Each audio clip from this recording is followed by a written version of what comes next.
Hello everybody and welcome to the Drydock episode 408. It is of course the last Sunday in the month, so that means it's Patreon Drydock time, so there's plenty of questions. We're just going to get straight on with answering them. GFDX asks, there are several cases of ships disguising themselves as other ships, such as SMS Emden getting a fake funnel during an attack on Penang to resemble a British cruiser, or the Cap Trafalgar disguising herself as Carmania. However, how do they do that? What materials are used? Do they have the materials for it already on board pre-planned, or is it a case of, well, we just use what we have and hope we get a good disguise out of it? And how well do they tend to do, and when does the ruse fail? So with some ships, like, say, the Cap Trafalgar, which knows it's sailing out into danger, they can pre-prepare by bringing on board more materials. In other cases, like Emden, they knew war was coming, but they were at sea at the time that war was declared. And similarly with Graf Spee, as you can see here, she was at sea before war was declared. They knew that it was a potential for hostilities to be there, but they weren't in a position to specifically go, right, we are at war, we're taking on more disguising supplies. But when you know that war is coming, you can obviously, onboard some additional bits and pieces if you want. This, for example, is actually a photo of Graf Spee with her disguised turret to make her appear somewhat, at least, like an American cruiser. And you can see, well, from a slight distance and with the slightly hazy nature of this photo, it sort of looks convincing enough. Whereas multiply that by thousands of yards at long range and it looks a lot more convincing. So the vast majority of the materials that tend to be used are quite simple. It'll just be wood, canvas, and paint. And that's because ships tend to have quite a lot of those materials available in reasonably large amounts and in reasonably large sizes. So the wood will generally be wood that has been carried on board for damage control purposes, long planks and beams and things like this. The canvas will be a mixture of those canvas awnings that you see them deploy in hot weather, plus also damage that's in place for damage control for things like plugging gaps and so forth. And the paint as well. Ships carry paint generally, usually in a paint locker. Knock all of that together with some skilled carpenters and you can get some pretty convincing disguises. Obviously a funnel is relatively easy to do. Something as complex as this fake turret on Graf Spee, that's a little bit more advanced. How well does the disguise tend to work? Well, as I said, you don't need to fool someone up close and personal. Because of the nature of ship-to-ship combat at this period, World War I, World War II, it only has to be convincing from several thousand, possibly a couple of tens of thousands of yards away, where really what people are going to be seeing is largely a silhouette, maybe a few details if they happen to have good optics on them. And at that point, what you need is something that vaguely conforms to the correct shape and scale and has approximately the right colour. All the other details will mostly be lost in the fact that you're just really far away. But as for when it fails, well, obviously you can have a Cap Trafalgar incident where you run into the exact ship you're disguised as. You can also have instances where you run into a ship that has actually met the real ship that you're disguised as fairly recently, so they're going to be very suspicious. There could also be a case of your disguise just isn't good enough because there may be other parts of your ship that you can't really hide, that are very, very recognizable to the right observer. And of course, this is also why challenge codes were, well, one of the reasons why challenge codes were invented. So let's say this, for example, is Graf Spee disguising herself as an American cruiser. So from a side-on profile, she looks like she's got two superfiring turrets forward, one turret aft, and a vaguely pyramidal superstructure. Okay, that could vaguely pass muster as some American heavy cruisers of the period. But let's say somebody sees this and takes a little bit of issue and goes, hang on a minute, where's the big aft superstructure that American heavy cruisers have? And they want to try and work out, is this a disguised cruiser or is this an actual American cruiser? But don't want to get too close because obviously if it's disguised then it's going to lay into you with some heavy guns. So then you flash a recognition signal, and if it is a genuine cruiser, an American one that is, then in theory it will respond with the correct code. And if it's a German one that doesn't know the code, it won't do. and then the whole thing collapses. Texas and LaShock asks, I recently read about a noted gangster, I think Al Capone, but I don't remember exactly who had a brief stint in the Navy. Are there any other brushes between the mob and the Navy aside from the alleged sinking of the Normandie? Now, of course, preface with the fact I'm not a historian of the American mafia, etc., so I don't have huge amounts of information in this regard. But what I am aware of is the fact that the mafia, particularly in New York, but also in some other areas, particularly on the East Coast, where they had influence, or various large criminal organizations had influence, was something that the US Navy was somewhat concerned about when it came to the Second World War. Because obviously you have these large criminal gangs who are usually controlled either by immediate immigrants or descendants of recently arrived immigrants. Relatively speaking, obviously the mafia being from Italy, and some of those are, well, relatively recent immigrants from nations that America is now at war against, like, say, Italy. So at that stage, the concern is, of course, that if any of these have sympathy with their homeland, then when you get Axis agents coming in to try and sabotage ports or gain intelligence, well, their natural port of call will be with their recently fellow countrymen. And as a result, the US Navy essentially decided to get in there first and essentially remind them that, you may be criminal gangsters, but you are going to be patriotic American criminal gangsters and not cooperate with the Axis. And broadly speaking, the mob actually seemed to be fairly okay with this, partly because, well, they did live in the United States and they weren't stupid. They could understand the idea that if they helped out people that the country was now at war with, that would give various law enforcement authorities far more reason to crack down on them and far more resources, especially military resources in a time of war, which would massively exceed the kind of stuff that they could usually withstand in a civilian peacetime setting. And secondly, the mob also saw it as an opportunity to get reduced or commuted prison sentences for some of their people who'd been caught. And of course, the mob wasn't the only large-scale body with a lot of power that wasn't official, law enforcement and government, etc., in a lot of those ports. And you had things like dock strikes and so forth. And so it was also an ability for them to essentially get leverage over some of the other organizations, like, for example, workers' unions at that point, because, well, now if they agree to cooperate with the Navy, then they have the backing of the Navy, and the Navy will look the other way if they do a bunch of things. So if that includes, a little bit on the side of breaking a few knees and getting a bit more power over certain people, well, at that point, essentially, it was seen as a catch-22. Do you accept the mob expanding its power somewhat in the docks of New York, or do you risk them providing shelter to enemy spies? And they essentially decided that domestic criminality was something they could always deal with later, enemy spies not so much. Seb Dove asks, do you have any thoughts on the idea that the German Navy, especially in the First World War, but also perhaps in its later iterations as well, was an army at sea? Thinking back to a lecture given by Dr. Andrew Lambert in my first-year war studies course looking at sea power states and their continental rivals.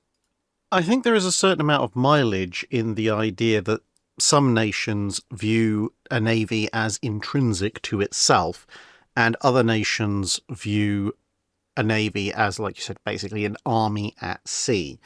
Inasmuch as the idea of a navy as the army at sea, without obviously doing a whole series of lectures as well, is essentially down to fulfilling the land-based needs of the nation and nothing more. So your nation primarily has ambitions on land and is relatively indifferent to things like global commerce, and will only ever form a navy if those ambitions on land are potentially going to be thwarted by the existence of an enemy with a navy. So Rome, it would be a good example of this during the Punic Wars.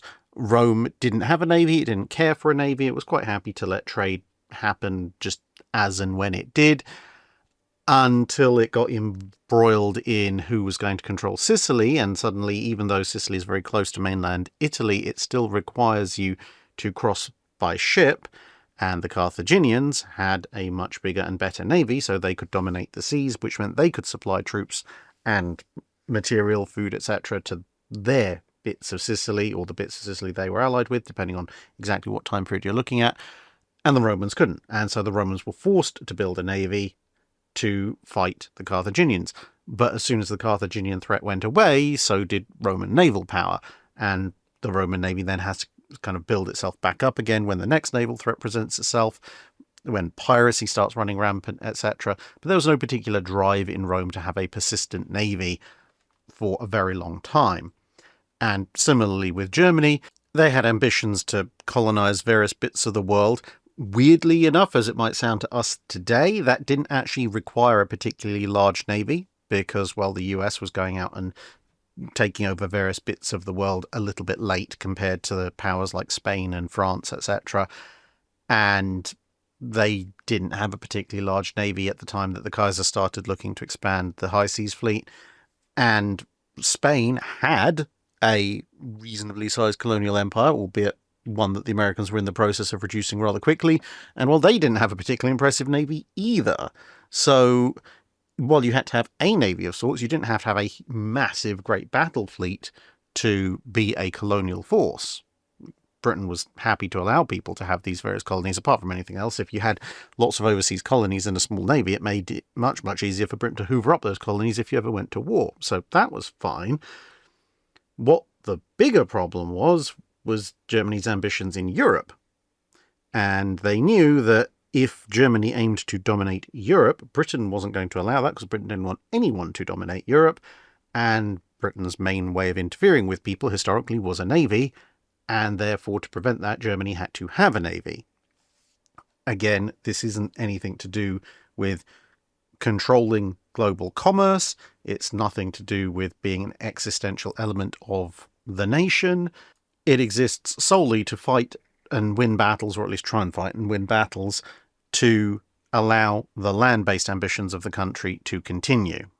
And had Britain declared at some point that, you know what, we don't really care what you lot do in Europe, well, mainland Europe, that is, fight it out amongst yourselves, it's extremely unlikely that the Kaiser and Tirpitz would have felt the particular pressing need, or indeed been successful in persuading everybody else that there was a pressing need to build a particularly substantial German navy. So, yeah, I think there is a certain amount of mileage to that. When you get to the Kriegsmarine, it is a little bit more difficult because the Kriegsmarine, as I've pointed out before, initially was not supposed to fight the Royal Navy. It was supposed to go to war with the Marine Nationale. And in that respect, although it's obviously, coming out of the Reichsmarine, which itself is the truncated stump of the high seas fleet, the ambitions of the Kriegsmarine, insofar as their initial ambitions of fighting either the Russians or the French or some combination thereof, are a little bit more in line with a classic sea power theory, although still strongly influenced by holdovers from the high seas fleet. But when it becomes clear that you aren't going to just be fighting the French, you are going to have to fight the Royal Navy as well, then it shifts over to, again, the pure commerce raiding, destructive, preventing the enemy getting to your coast kind of things which characterize an army at sea more so than a sea power. Glenn Ricafrente asks, could you please compare the Caracoa, a Philippine pre-colonial warship-trading vessel, with other notable ships of roughly similar technological levels, such as, for example, Viking longships? So this is roughly what people seem to think the ships in question look like. So as you can see, it kind of resembles, in many ways actually, that when you mention it, a Viking longship. You've got this long canoe-like ship hull in the middle with a high bow and a high stern, a single large sail on a mast. Their differences compared to a longship, of course, is you have these outriggers, which are helping with stability, and that is needed because you can also see there is this fighting platform which is above the rowers being down there. Depending on the depiction in question, because obviously this is a more modern reconstruction, sometimes the rowers are depicted as being on the level below the fighting platform, and sometimes they are themselves on outriggers between the actual, if you like, the floats on the exterior and the hull itself. So they'd be sitting on benches. And I think this is what this depiction is showing, where you've got this upward arch of the outrigger arms, and then you've got these little platforms either side where you've got people rowing, which is separate to the fighting platform.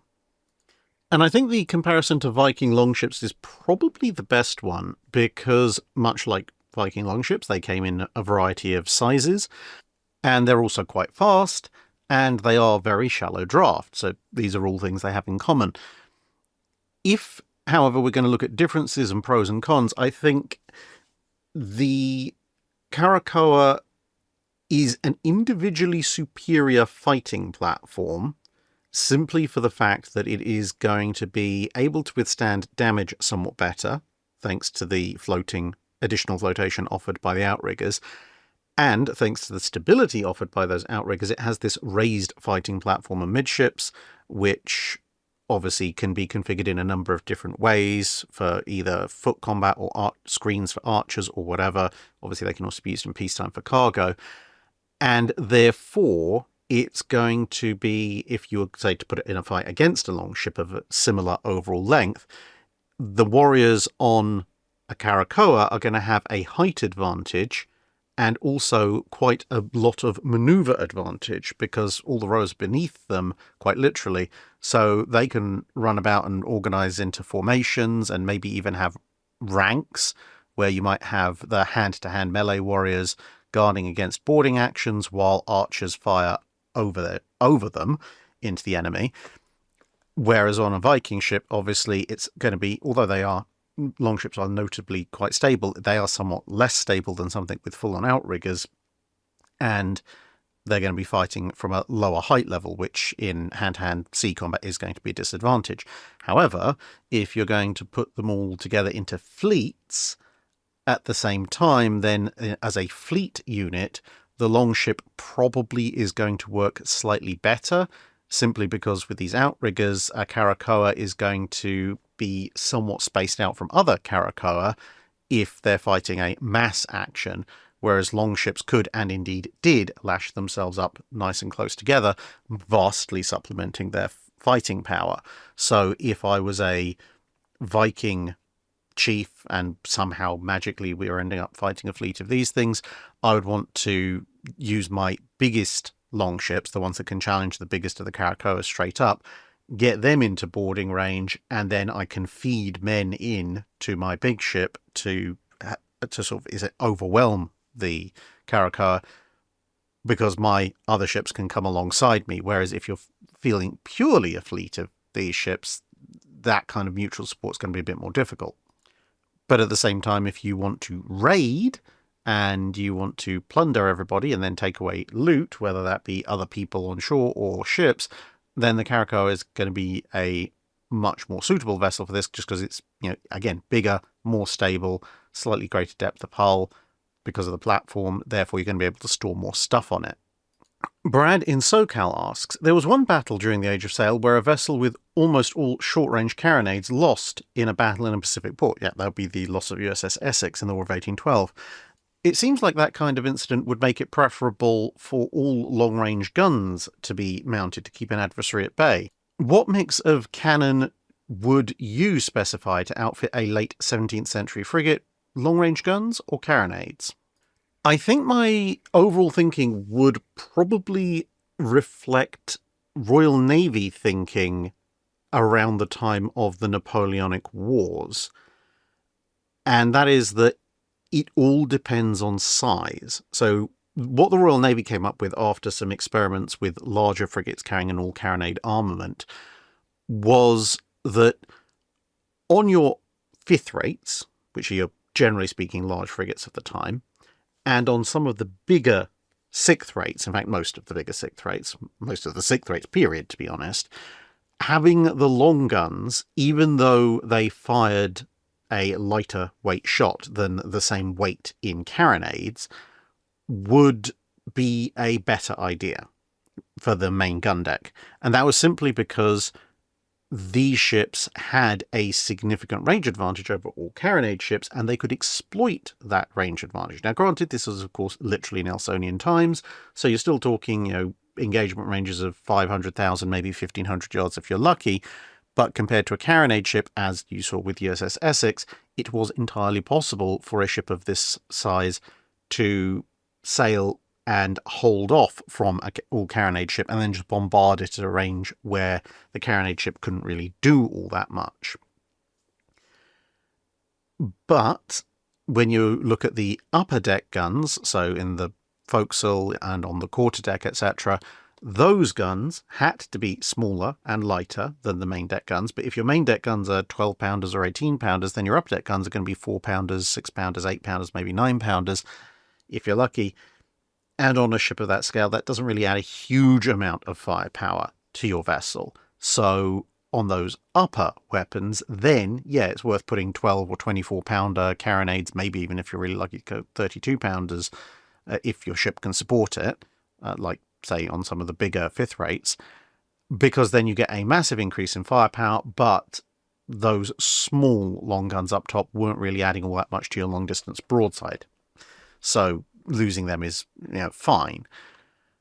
The flip side to all of that, of course, is once you get down past a certain size, so you're talking about some of the smaller sixth rates, and then you're into unrated ships like sloops and brigs and such like, in these cases, one, the throw weight of their broadside is usually pathetically tiny, 4, 6, 8, 9-pounders on the main gun deck. And secondly, those ships, being somewhat smaller, are a lot more lively, and it's much less likely that they're going to be in any way, shape or form accurate, even by Napoleonic War standards, at any kind of significant distance. So the only chance they're going to have of really actually putting a significant number of shot into the enemy hull, and bear in mind, being smaller ships, they have fewer guns in the first place, so fewer rolls of the dice to hit, then they are only really ever going to be reliably fighting at close range, with the exception perhaps of when they're in a chase. So if they can only hit something at close range, you might as well make sure that when they do so, they hit as hard as humanly possible and fit them out with near enough entire carronade armaments. So let's say a sloop that previously might have only carried 9-pounders suddenly can find itself with 24 or 32-pounder carronades, and its broadside weight has suddenly gone through the roof. And the fact that, yeah, it can't fight anything at 1,000 yards, let's say, doesn't really matter, because it couldn't fight anything at 1,000 yards anyway, even when it had long guns, because it would never hit them. The Royal Navy did, as I mentioned in the HMS Surprise video, however, put in a set of instructions once this started to become more prevalent to at least have a couple of long guns for chases, because that's where the extra range could be used, because the moment of motion for pitch is going to be less than that of roll, typically speaking. And that's why Cyan and Levant were actually a considerable threat to Constitution in the last major at-sea fight in the War of 1812, because if you add up the total number of guns and the size and mass of Cyan and Levant combined compared to Constitution, it doesn't look like they should be any serious threat to Constitution. But when you look a bit closer in detail, Cyan and Levant were packed almost entirely with carronades, so if they could both get nice up and close, or one of them could get into a raking position, then they could actually seriously threaten even a big frigate like Constitution, which was kind of the point of that heavy armament. So that the Constitution kind of knew that this was an issue and was sailing very tactically, and Cyan and Levant came up with, as I covered in the video about that engagement, a very cunning plan which very nearly caught Constitution out. It was simply a matter of luck in that Constitution concluded one gun engagement just a little sooner than the British captains had anticipated, and the fact that Constitution's captain realised that something was up and made some very quick changes to Constitution's course and speed that meant he was able to then essentially fight the two ships in isolation and dominate each one. With a very few changes to that engagement, or just a slightly less tactically aware captain, you could have ended up with Constitution being captured by Cyan and Levant, or at the very least driven off. His Ionian Majesty Rigel the 16th, Dominator 600 billion subjects, progenitor of many and nobody's puppet, asks, what did Soviet neutrality markings look like in the Pacific theatre in World War II, and how effective were they at preventing attacks? The simple answer is that the Soviets didn't have neutrality markings in the Pacific during World War II. The Soviet Pacific Fleet, such as it was, relied basically on just staying out of the way. They had no particular reason to go anywhere all that much. And Soviet merchant shipping, which did have quite an active time during the Pacific War, simply relied on two factors. One, flying gigantic Soviet flags when they were at sea. This is a Soviet freighter in 1943, but it's in an American port on the west coast, so it doesn't feel the need to be flying a giant Soviet flag at this point.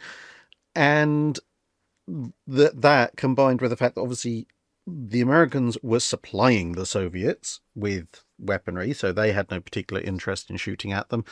And the Japanese, they had a very, very vested interest in the Soviets not getting annoyed with them and getting involved in the war. And therefore they were happy to allow, well, I'd say entirely happy, but happy enough to allow Soviet ships to mostly just pass along. This was helped somewhat by the fact that Soviet ships tended to have relatively distinctive profiles compared to Allied ships, although later on that did change because some of the Soviet shipping turned out to be Liberty ships because the Americans supplied Liberty ships to the Soviets in order to facilitate an expanded cargo run. But also the Soviets didn't sail in convoys. They sailed their ships basically just as and when, so individually, except for when they needed to convoy up for icebreaking. And that meant that if you were a Japanese aircraft, ship, or submarine, and you saw a single lone freighter sailing in the middle of Japanese contested waters flying a gigantic Soviet flag, well, you just went, okay, that's almost certainly going to be a Soviet vessel because, well, the Americans would be really, really, really, really dumb if they sent a single unarmed freighter into the middle of Japanese home waters, so we'll let it go. And as I said, the Americans had no particular interest in shooting up ships they themselves had just loaded.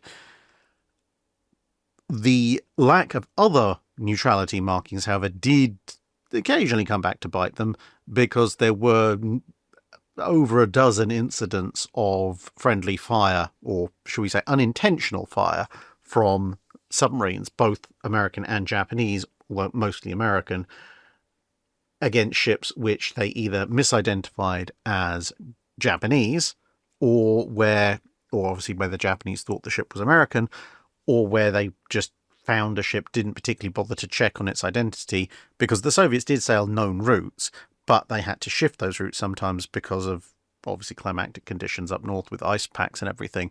So some of those incidents at least were attributed to the fact that the Soviets had shifted shipping routes and everyone else, well, at least the submarines in question, had either forgotten or weren't aware of that, and so they just thought, freighter, okay, easy target, because it's not in the kind of, if you like, protected, fenced-off area where you'd expect there to be Soviet shipping and where you might actually check.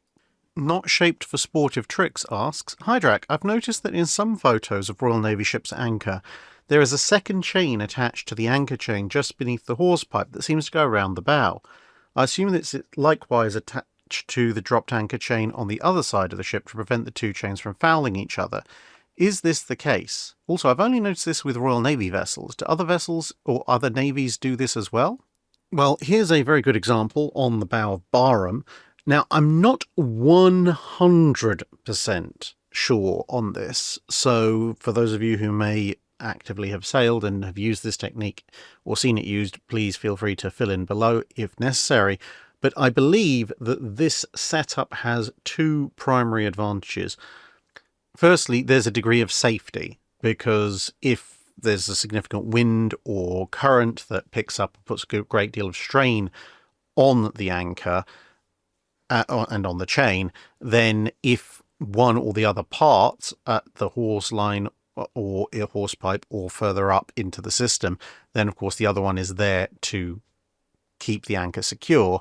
And it also means that in the event of sudden shocks, like sudden shifts in wind direction and so forth, once you get up to these points of stress concentration, the stress is then distributed and limited by the fact you have two chains attached. But I believe it's also a way of reducing damage or potential damage to the ship while remaining moored with just a single anchor. Because if you take this example, if you imagine that a very strong current or a very strong wind was going to arise from the left-hand side of the photo, so Barham's right-hand side, that is going to obviously naturally push Barham to its port side, so out of frame to the right. Now, if it does that, the anchor is in a very specific place, then, well, one of two things could happen. One is that obviously she could just swing on her anchor, which is a possibility, but the other possibility is that because she is moored with her port side anchor out, if she is forced sufficiently downwind or down current, if you like, that anchor may then wrap partly around the bow, especially if she's being attacked, if you want, by opposite currents and winds, and that could cause damage. Whereas if you need an alignment change with this kind of setup, then you can pay out the port side anchor chain a little bit and tighten up the starboard anchor chain a little bit and essentially transfer the anchor from one side of the ship to the other relatively easily. But as I say, feel free to comment below if you know more details about why exactly you would set this up. Silderin Machine Works asks, thank you for your detailed answer on Prince Albert's near-disastrous voyage on HMS Renown. This got me thinking, why was Renown used for the Australia trip when a cruiser would have been just as fast but likely cost less to operate? Other voyages, like the 1939 royal trip to Canada, used commercial liners, and for various periods there was also a royal yacht. Do you know how ships were selected to transport royal personages? There's a whole combination of factors in this period that go into deciding exactly which ship is going to transport a royal person on a particular voyage. For one thing, yes, cost is a factor, so sending somebody on an ocean liner could be cheaper or a smaller vessel, but you've got to consider, is there an ocean liner sailing in the direction we want to go, and is it going to be quick enough? Because charting an entire fast ocean liner for a custom voyage is going to be insanely expensive. So if that is not possible from just because there isn't a sailing, then you have to go over to a warship. And this is looking at it purely from one line of things. We'll explore another line in a second. And the second line is, what exactly is this person going to be doing? Because if they're going on a generic visit, then yeah, a smaller vessel or an ocean liner might be suitable. But if the visit has a particularly grand or politically important purpose, or might serve some third-party political purpose, then a bigger ship is going to be better. There's also a side issue of, well, the Navy might want to send this particular ship out on a particularly long voyage to test things, or to deploy or redeploy the ship, or all sorts of other things. So if Royal Navy operational requirements happen to coincide with the voyage, then fantastic. But in the particular case you talk about in the 1920s, I believe that voyage was because Prince Albert was on his way down to open Parliament House in Canberra. So this was a fairly big, prestigious political thing, both for Australia and for the UK, to show support and so forth. And at that point, if you show up in an ocean liner, or even if you just show up in a cruiser for something that's involving the state government of Australia, that may be seen as a bit of an insult and not particularly impressive. Whereas if you show up in something like a big battle cruiser like Renown, then, well, A, it looks impressive, so you score political points there. But B, by sending one of your major capital units, you're making a point that, yes, we value you, we are honouring you, we are, showing this by sending this big expensive asset so that we can be all part of the celebration. And as I said, there's the third party concerns sometimes of, if you're shuttling back and forth in a cruiser or an ocean liner, that's fine. But if the underlying nature of the visit is, well, this or that other naval power is making either threatening moves to that particular nation, that particular colony, or just in the general area, then showing up with a single cruiser when the other nation has several cruisers might not have a deterrent value. Showing up in a big battle cruiser, if the other nation doesn't have any battle cruisers, or even if they do, that has significantly more deterrent value. In this case, I think it was more the political appearance of you need to show up in... It's basically the naval version of showing up in your Sunday best. You're invited to a big important occasion. You show up in a black tie, tuxedo, etc. on land. The naval version is, at least at that period, you're invited to help open a major part of state apparatus.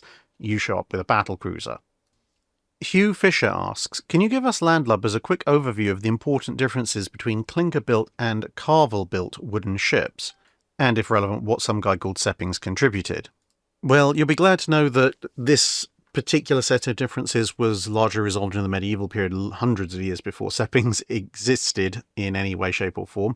So the primary difference, as you can see in this kind of side profile, is that a clinker-built vessel has the planks overlapping, and then the planks are fastened together at the point where they overlap, and this sometimes will also then go through to structural members internally. Whereas with carvel building, the planks are adjacent to one another, and then they are attached to ribbing and frames internally. That's the very basic elements. Clinker building, however, generally also requires longer planks, because in a clinker-built ship, you'll have the keel and a few other basic structural elements, but then the main hull shape and the strength of the hull is made of the shell of the hull, which is made up of the clinker-built planking. And any additional ribs or framing that you might put internally is there mostly just to stiffen it up, to stop things distorting, and also to provide a little bit of lateral strength. Now, this can make for a very light vessel with very minimal internal structure, but at the same time, because the hull is also the main strength element of the ship, it means if something happens to the hull planking, the ship can start to quite literally come apart very quickly. And because the planks are the strength, you also tend, ideally, to want as few planks as possible on a single run. Ideally, just one really long one, but if you do have to join them up, then you can do. This is one of the reasons why you might introduce a frame, but you can't really build a strong clinker vessel with lots and lots of shorter planks. Whereas with carvel-built ships, the outer hull planking is mostly, not entirely, it still does have some strength element, but it's mostly there to keep the water out. The strength of the ship comes from the frames and the ribbing, and therefore you can build a carvel-built vessel considerably larger, because obviously you just put more frames and more ribs in, spacing them out, rather than with a clinker-built ship, where, as I said, eventually you will run into issues with how long you can get planks. The carvel building allows you also to use shorter planks, because the ribs and the frames are much closer spaced together. And because these ribs and frames tend to be quite massive, you can also support considerably larger cargoes, considerably larger weights, things like guns, cannon and so forth, and the whole planking is therefore much easier to repair and replace if it gets rotten or damaged in combat. So essentially, if you want a large, very strong wooden vessel, you pretty much have to go for carvel building. However, if you want a very economically efficient in terms of light use of resources, shallow draft, swift vessel, then clinker building is actually probably a good way to go. And that's why you see, generally speaking, in medieval Europe, carvel building takes over from clinker building in the medieval period, because they're expanding from things the size of Viking longships to the ships the size of cogs, galleys, carracks, and galleons. And at that scale, carvel building is the only thing that makes sense. But in terms of small coastal fishing boats and things like that, and sometimes even ships that are quickly lashed together on land by people who have otherwise lost their ships, clinker building still holds out for quite a while. Indeed, if you look at some relatively recent, small coastal craft, it still holds out even today. Lord Druken asks, in your opinion, if the US had entered World War II while Bismarck had been operational and had needed to deploy its available battleships to engage her, which ones do you think would have had the best chance? Well, actually, the choice is pretty clear-cut, because in May 1941, you're looking at the US having precisely 0 fast battleships because, yeah, very, very technically, North Carolina and Washington have kind of just about commissioned, but they've literally commissioned into, oh, look, the minute we try and go fast, the whole thing is like a washing machine with a brick thrown in it and you strapped to the top. So, yeah, apart from having new crews, their ability to fight at any significant speed is going to be rather significantly limited. At which point you want ships who have had a crew who have been on board their ship for more than about 3 weeks, and also which isn't going to near enough shake itself apart the minute it tries to go at any kind of significant high speed. And that basically means anything other than North Carolinas, which means we're down to the standards, except that the Colorado class and the Tennessee class are over in the Pacific Fleet. So we keep going down the list of US standard classes till we arrive at the New Mexico class. And the New Mexico class are in the Atlantic. And that basically makes them the default choice, because a whole bunch of the other US standards, not all, but quite a few others, are off in the Pacific. And with the best will in the world to Texas, I would not want to put Texas up against Bismarck in a one-on-one, or even send her and New York in. So the New Mexicos are the biggest, meanest, and most modernized battleships in the Atlantic in May 1941 that are currently flying the Stars and Stripes, and don't have the problems that North Carolina and Washington do. Therefore, those would be the ones that I would take in, and they would be the ones that would have the best chance. And yeah, I would be taking 2, if not possibly all 3 of them. Why? Well, 1v1, yes, they have more guns, but Bismarck has slightly more modern fire control systems, and obviously it has radar. And Bismarck is considerably faster, which means that, well, it can dictate the range. So Bismarck can choose to have whatever range engagement it likes, and if the battle goes its way, it can hold that range and pummel away, and if the battle starts going slightly less its way, well, it can just leave. And that's very much a bit of a roll of the dice on the poor old part of one New Mexico.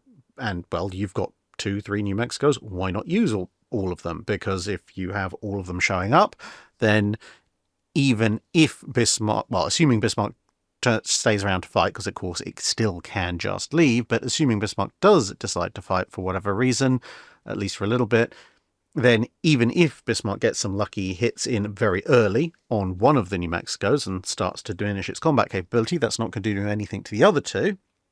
And then those other 2 have chances to start landing hits. And yeah, okay, Bismarck might very well outshoot 1 New Mexico. It's entirely possible. But in the time it does that, the other 2 are probably going to start hitting it very hard, to the point that maybe they might even be able to slow it down enough that when Bismarck tries to make a run for it, it can't. And then it just gets chewed apart by, what, at that point, 3 dozen 14-inch guns, which would be quite amusing. The Outer Circle asks, as a retired armourer and engineer myself, I've mentioned to the Grim Reapers guys in the past about how velocity is only one factor in naval battles, and how bore erosion is a direct and massive trade-off for high muzzle velocity. Also, nobody seems to understand quite how important bursting charge is, and how diameter is only one part of the damage equation. Could you please elaborate for the audience, and perhaps to Grim Reapers next time you're on there, how important these qualities are? Sure, I can mention it next time I'm on, and for those of you who are listening now, when we're looking at both bore erosion and bursting charge, some of you may already know this because I've mentioned it in other videos, but for those of you who don't, bore erosion is a massive issue. And to explain it simply, of course, a naval gun is rifled, so it has grooves and that are twisted in it to give the shell spin, and those engage with a driving band, usually made of copper, which allows the shell to be propelled both forwards and rotated. Now, if you fire a gun at a high enough velocity, because obviously that's a fairly high friction environment, if you fire it at a high enough velocity to escape and go downrange, then fantastic. However, the higher and higher the muzzle velocity you give the shell, obviously it will travel further, and without going into complex aerodynamics and things like stabilization and so forth, but just on the very basic principle, more boom, shell go further. Also, at any given range, shell goes faster, which means when shell hits things, the shell has more kinetic energy, more inertia, more momentum, and therefore it will be better at armor penetration. Up to a certain point. I mean, if you fire it at absolutely insane velocities, the shell might just explode, as in not the explosive itself, but the physical structure might just disintegrate on contact, but that's not really something you have to worry about too much in battleship scale weaponry. And if you're trying to hit a ship, then in some ways a higher muzzle velocity can be an advantage just in terms of actually hitting the thing, because it's travelling at a much shallower path, and therefore if the shell is actually on target, then great, it's on target, but if the shell was going to go long, well, obviously the ship that you're targeting has height to it, so if a shell is coming in at near a horizontal, there's a lot more of a long shot that you can give, which will still actually hit some portion of your target. Whereas if you go in a higher and higher arc, eventually you'll get to a point where the shells are falling near vertical, and essentially you have to have your firing solution dialed into the 100 feet or so of beam of your target if you're firing at a battleship, which is a lot more challenging. So obviously it might be in your interest to dial up the muzzle velocity, but the higher that muzzle velocity is, the faster the interior of your gun will erode. Now, of course, it is a very hard metal, but it is still subject to erosion, and that erosion will come in, broadly speaking, three ways, but they're all interconnected. Firstly, of course, is the shell and the driving band moving through. They are, especially the driving band, but also the shell, are going to be touching the interior of the gun. And the shell is hard material, except for the driving band, and that will cause friction, and that will cause erosion. And the faster that occurs, as in the faster the shell is traveling, the more friction and the more erosion you're going to get. And then following behind the shell, and to a certain degree preceding the shell a little, is the flame and the hot gases from the explosion that is propelling the shell. And as you're probably aware, if you explode something next to something else, the stuff that's around the explosive tends to get knocked over. And in this case, the explosion is traveling down the gun barrel. That's going to erode away, pick up and take off some of the gun barrel material. Not a lot per se, but a portion. And you will also have a lot of very hot chemicals traveling down the barrel because of the explosion, and you can get chemical erosion as well as the heat-based stuff. And of course, if you then fire another shell, then the interior of the gun, if you're firing it relatively soon thereafter, is now warm, going on hot, going on very hot, and at that point the material is going to be somewhat weaker, which means the erosion is going to be somewhat greater. So of course, the more energy you put in, the more the erosion is going to be. And in battleship terms, for most of the time period that the channel covers, when we're talking about big, long barrel dreadnought guns, so the first half of the 20th century, you're looking at a lifespan of about 300 to 400 rounds per barrel. And that means that by the time you fire 300 to 400 shots, enough of the lining will have been worn away that when you fire your next shell, both the shell itself is now going to be somewhat more of a loose fit, so it might rattle a bit. That's going to upset its accuracy. You're also going to have difficulty with the driving band fully engaging, so you might not get the proper spin stabilization, or worst case, the very outer edges of the driving band might just be shorn completely off, and you're essentially now firing a smoothbore weapon because the shell isn't getting any rotation. And the propulsive gases from the cartridge or the charges are going to have space to get around the shell as it's accelerated up the barrel. And of course, if the shell is now moving unevenly, you're going to get uneven amounts of gas coming out, which means you're going to get uneven thrust on the shell, which is going to even further upset its ability to fly properly. And at that point, you can't fire the gun accurately, best case. Worst case, the shell might actually cause significant damage if it gets somewhat stuck in the barrel and gets forced out. And you can get rather interesting things like happened with a monitor that was being used by the Mediterranean fleet. Didn't get a chance to go back and get its 15-inch guns relined, and it was firing shells that were so hilariously unstable that they were just tumbling and exploding a couple of hundred yards away from the muzzle of the gun. So at that point, you need to take the gun off, send it for relining, put a new gun in. But that, as I said, 300 to 400 rounds before you need to do that is standard barrel life. Now, in the 1980s with the Iowas, they used all sorts of fancy additional elements to the gun firing, including slight changes to the propellant chemistry and the barrel lining itself, which massively extended that, but that's the 1980s, not the 1920s, 30s, 40s. And if you have a higher velocity, obviously more energy, as we said, more gun wear, so you can get to things like some of the Italian guns, like the Littorios, where you might only have 120, 130 shots before you need to change your gun out.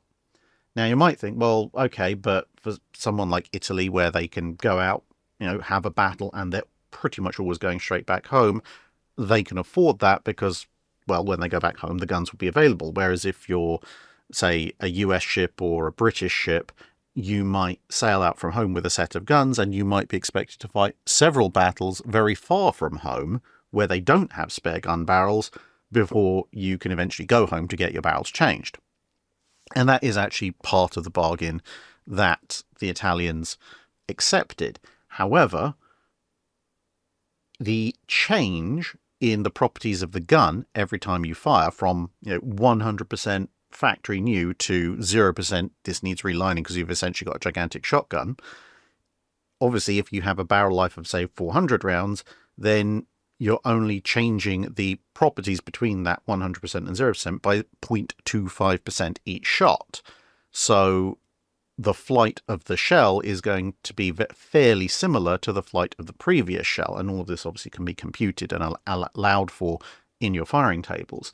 Whereas if you are using a high-velocity Italian gun, then you're probably looking at 0.9, 0.95% change per shot, so almost 4 times as much change. And that can have a rather radical effect on the performance of shells, because there is a sweet spot where shell performance is pretty much dead on. When the gun is very, very new, the shells can run a little bit tight. Obviously, everything has very slight variances and tolerances to it. So you want to shoot in a gun. And that's why when ships have their guns renewed, they very often will go on some firing practice. And obviously there's the lower end where the gun is approaching uselessness, so it can still fling shells out somewhat, but wildly inaccurate. So let's say arbitrarily that the first 20 shots are going to be a little bit off and the last 20 shots are going to be somewhat off, and everything in between, well, they'll be roughly on a par because the wear on the gun is about right. And we're using fixed numbers rather than percentages because, of course, we are talking about a physical process here. So on a gun that needs 400 shots, or has a 400 shot lifespan, well, that 20 either end, that's 40, so that's 10%. So 90% of your shots will be fine, and you just have to watch out for those 10% either end. Whereas if you are using a gun with, again, 120, 130 rounds of barrel life, then as many as a third of your shells might be in that realm of not really as accurate as you want it to be. And you've only got 2/3 bracket in which you can actually hit the things you want to hit. And when we come to bursting charge, this is a very delicate balance because, of course, the explosive in an armor-piercing shell is much less dense than the steel of the armor-piercing shell. And so a relatively small mass of charge will take up a inordinately large volume compared to the overall mass of the shell. So if you want to expand your bursting charge, you are accepting that you are somewhat weakening the shell, because, of course, theoretically, the perfect armor-piercing shell in terms of a penetrator is a solid mass. The minute you introduce a hollow into it to, have the explosive charge, that is a weakness that is going to limit you compared to just having the solid shot penetrator. But when it comes to naval combat, you do need the explosive because, well, it's going to do an awful lot more damage internally than just a solid shot, which will just punch a very neat hole and maybe throw some splinters. Whereas with an explosive bursting charge, of course, you get the explosion itself, which is going to do a lot of damage locally, but also the splinters from the round. One, you're definitely going to get splinters. Two, they're going to go in all directions. And three, they're going to have a lot more energy because they've got the energy that they came in with, somewhat reduced by going through the armour, etc. But they've also got the additional energy from the bursting charge. So they're going to go deeper into the ship, hit things with more energy, do more damage. So again, you might think, okay, well, we want a really high bursting charge. But as I said, that will eventually lead to a weakness in the shell. And so you can get semi-armour piercing shells, or CPC shells. The British had some of those pre-World War I and during World War I, where they do have a considerably higher bursting charge, but their armour piercing capability is more limited because it has limited the strength of the shell itself. So everybody plays around a little bit with their bursting charge percentages, but it is very important to take into account those differences, because if you have two shells which fundamentally can penetrate a given amount of armour at a given range with slight variations, then if one of them has 30, 40, 50% more explosive in it than the other, that is going to do more damage both locally and more generally. And so it's a better solution as long as you can design the shell to still be strong enough to actually penetrate the necessary armour. So in an ideal world, what you'd want to do would be to design a shell that actually has significantly more penetration at your expected battle range than you necessarily think you need, given the armour and prospective armour of your various potential targets. And then now you've got this massively overperforming shell penetration-wise, you can then expand the bursting charge chamber, weakening the shell, lessening the penetration, and you'll get a shell that can reliably penetrate your targets and do considerable damage once it gets in there.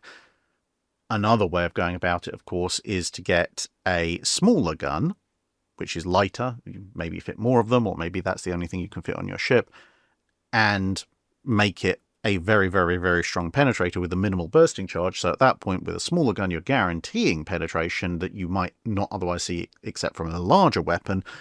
But your trade-off is that when that shell explodes, unless you happen to hit somewhere very, very vital, the chances of that shell actually doing all that much damage is somewhat reduced. JJ Smith asks, if you had 2020 foresight as to how long ships that are being built at the time would be in service and what they'd be asked to do in World War II, how many capital ships would you have ordered in the 1913 estimates, and what would their specifications have been, assuming the money and resources for the 9 ships that were planned were available?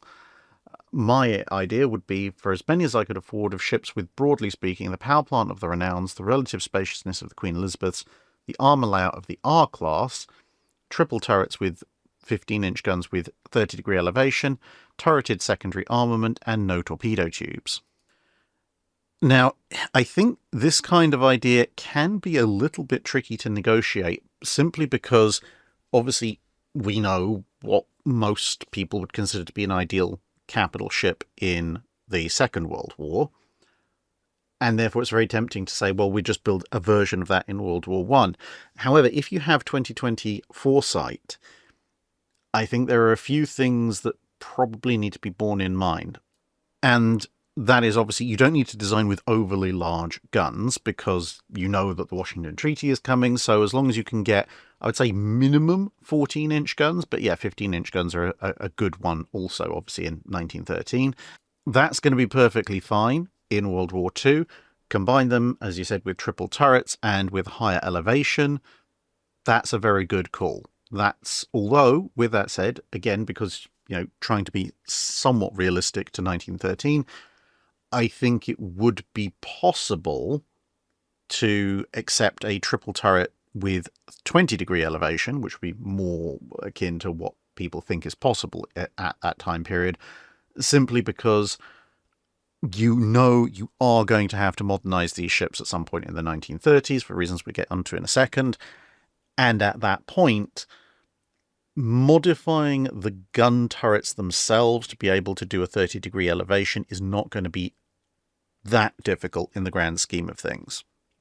But you could perhaps sell it with the idea that, hey, we're obviously going to win dominance of the seas and we might need to do shore bombardment. And if we're going to do shore bombardment, well, then being able to shoot further inland is a good idea. Therefore, 30-degree elevation is a good idea, even if we're not expecting to be able to hit at those kind of ranges at sea.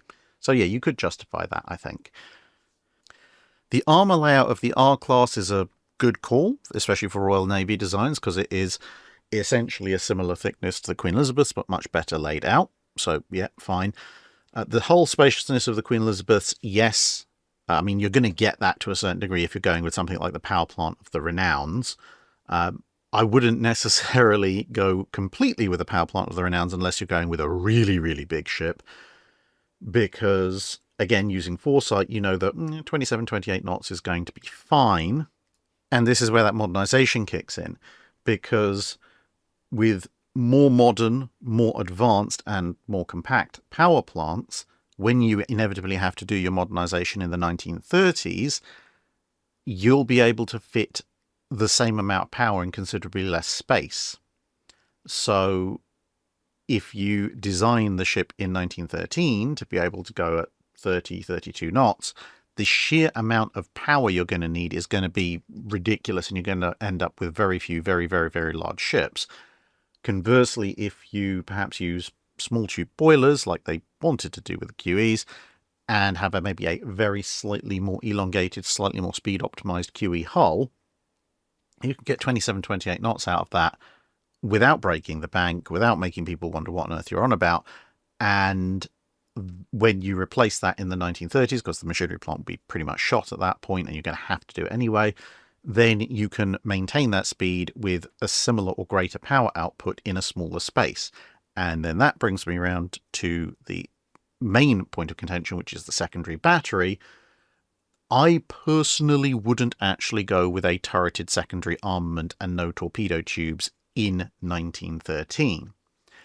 Simply because it's going to be very difficult to pull off a decent turreted secondary armament in 1913. It's not impossible, but also at that point, people are going to demand that you make sure that this turreted secondary armament is optimized for anti-shipping work. So both placement and gun caliber. You're probably going to be looking at twin sixes or something like that. And all the magazine space that's associated with that. Now, when it comes to the modernization, you're going to want to significantly resight the guns, both for aircraft capability and for better firing arcs for anti-aircraft use. Pretty much all dual-purpose anti-aircraft guns that actually work in the run-up to World War II are smaller than 6-inch, and therefore if you have a twin 6-inch, for example, people might be very leery about replacing that because they'll see it as a diminishment in firepower. And you're going to be ripping up the hull and superstructure anyway to replace the superstructure and replace the machinery. So the fact that you have a casemate battery initially is not really going to be too much of a problem when you look at, Renown, Queen Elizabeth, Valiant. You can just remodel the ship at that point. So I would actually stick with a casemate battery of 6-inch guns, and I would take torpedo tubes, because then that means when I'm refitting the ship, the casemate batteries are quite heavy, so I'm freeing up a lot of weight by removing them. The torpedo tubes take up a lot of room, so I'm freeing up a lot of space by removing them. And combine that with the space that has been made available by reducing the size of the machinery plant, I now have a lot of internal volume, which I can now turn over to much larger dual-purpose anti-aircraft magazines. And I have all that spare weight from getting rid of lots and lots and lots of casemate guns with their heavy gun shields, which I can then replace with, in the Royal Navy's case, twin 4.5s, which I can lay out exactly how I would want them for a dual-purpose layout, rather than being somewhat wedded to, even if they'll let me, pulling out twin 6s optimized for anti-surface work and replacing those. Sir Lawrence Vanderdecken asks, I've been looking at pictures of Hood for a project and I noticed the top part of Hood's main mast seems to change height. Am I overthinking it, or was it able to be extended? And if so, how did they do it and why? Well, that's a very well spotted detail. And yes, the mainmast does actually appear to change height, but there's a very good reason for it. So this is a photo of Hood in 1924 on the Empire cruise, and as you can see, the mainmast, that is the aftmost of the two masts, is considerably taller than the foremast, and you can see the stays and the radio cables and so forth running between the two. There is quite the noticeable slope upwards. So most photos taken of Hood previous to about 1925-26 will show her with this configuration of an extremely tall mainmast. But any photo that's taken after that period, like this one, will have the two masts at approximately the same height and the cables running between them, thus running far more horizontally. The exact placement of the higher of the two yards on the mainmast does vary somewhat between photos, but that's rather incidental to the overall height. Now, the reason for this is that in her earliest configuration, well, they wanted Hood to have a very long range on her radio, her wireless, WT in the short form. But the only way to do this was to have the aerials really, really high up. But of course, that would be somewhat difficult to do in most cases. So what they did is they fitted a top-gallant mast to the main mast, and this was actually extendable. So it was typically carried adjacent to the rest of the main mast, but it could then be raised. So that's why there are a few photos of Hood between the time of her commission and the mid-1920s, which show her in something more akin to this kind of setup, at least mast-wise. But there's that huge slew of photos, both from some exercises and lots of photos taken during the Empire cruise in 24, which show her with the very high mainmast. And that's simply because the top-gallant has at that point been deployed. But shortly after Hood's return from the Empire cruise, the advent of newer and better radio equipment meant that the top-gallant was removed, and then you end up with the more permanent near-enough level mast setup that you'll see in later photos. So yeah, very well spotted. If you want to portray Hood in the 1930s or in World War II, then you need the mast to be pretty much level. Whereas if you specifically are intending to portray her on her Empire cruise, for example, you actually do need the somewhat ridiculous-looking extra-long mainmast setup. Reva's Rambling Recess asks, do you plan to do a special on Convoy SC 107, and do you think it's more or less famous than it deserves to be? Does it have any notable features in your opinion that mean it should be, or any lack thereof that explains why it isn't, more famous? So I do plan on doing a video about SC-107 at some point.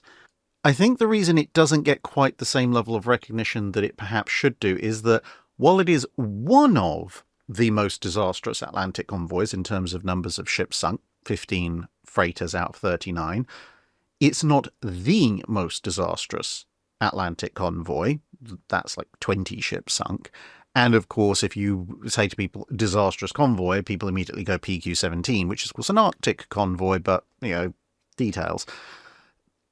So it's one of those things of, it's bad, but it's not top of anybody's list bad. It's a strong second or third, and therefore gets massively underrated compared to the headline features, if you like. And I think in a lot of ways it probably does deserve to be better known, because it's not quite a perfect storm of things going wrong, but it certainly has a lot of elements of bad luck for the Allies and good luck for the Germans that demonstrates exactly why some of the other things that were implemented later on or in the convoy battles were actually necessary. So you have the fact that it seems that the forming of the wolf pack that went after SC-107 was mostly missed by Allied intel, and so the convoy headed straight into the wolf pack, which was then able to fold in around it rather than somewhat or totally evade it. So that shows just how important Bletchley Park was. Also, that wolf pack was pretty big, 15 U-boats. So I suppose that's an advertisement for getting as many U-boats together as humanly possible. It was also, as the term of its designation is, a slow convoy, so an SC convoy, a relatively slow convoy, and that meant that once the U-boats had completed their initial attack wave, they had a reasonable chance of catching up and repeating their attacks, which they did, whereas some of the faster convoys, that would have been much harder to pull off.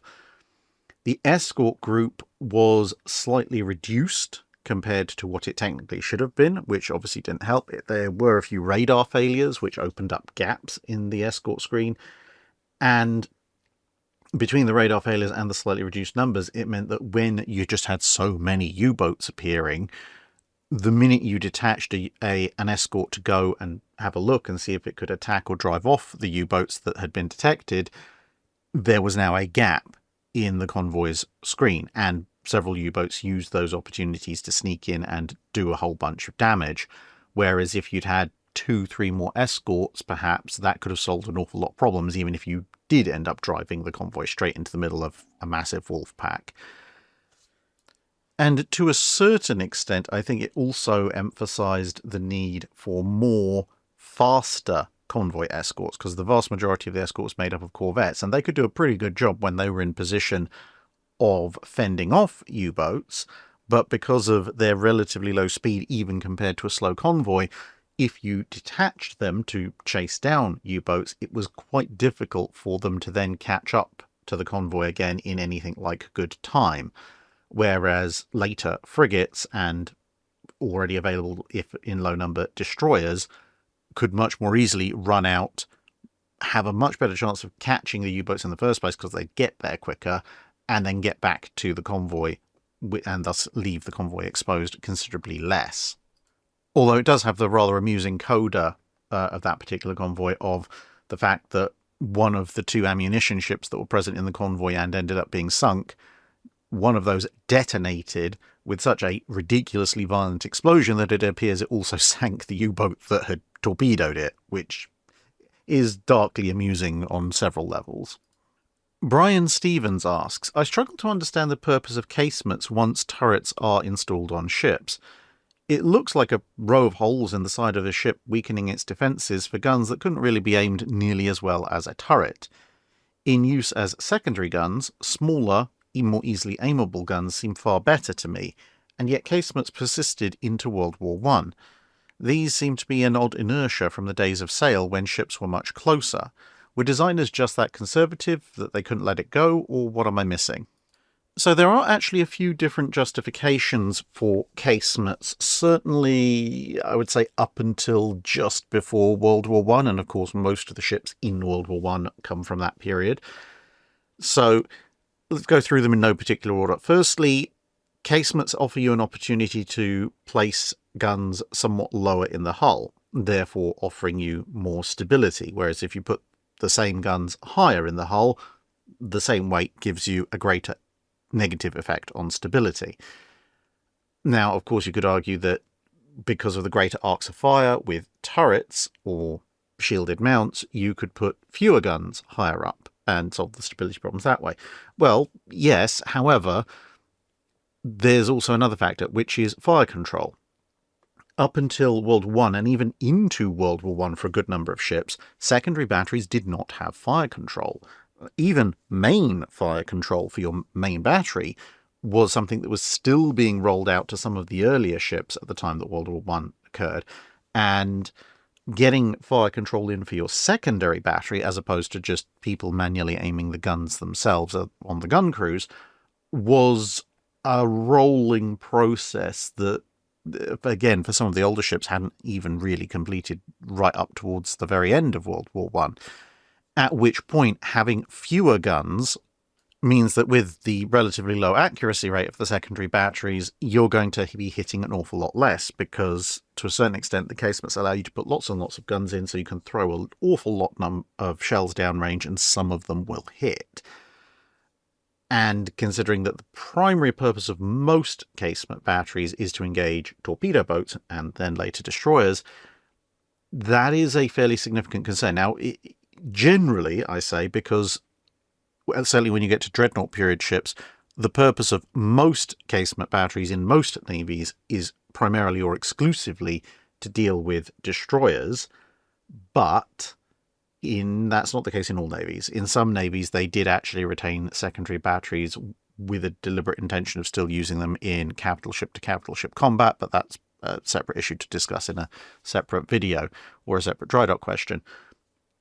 But the main thing is, of course, as well, you are trying to get the heaviest casemate batteries in that are quick firing, because you know that you're not likely to hit very much, which is why you're trying to throw lots of shells out there from lots of guns, and therefore you want a single shell to be capable of causing a destroyer to rethink its life and go away. And if you're mounting them lower down in the ship, you can have more of those heavier guns, whereas obviously higher up in the ship you have fewer of those heavy guns. Relatively speaking, we're talking about, 4, 5, 6 inch guns here.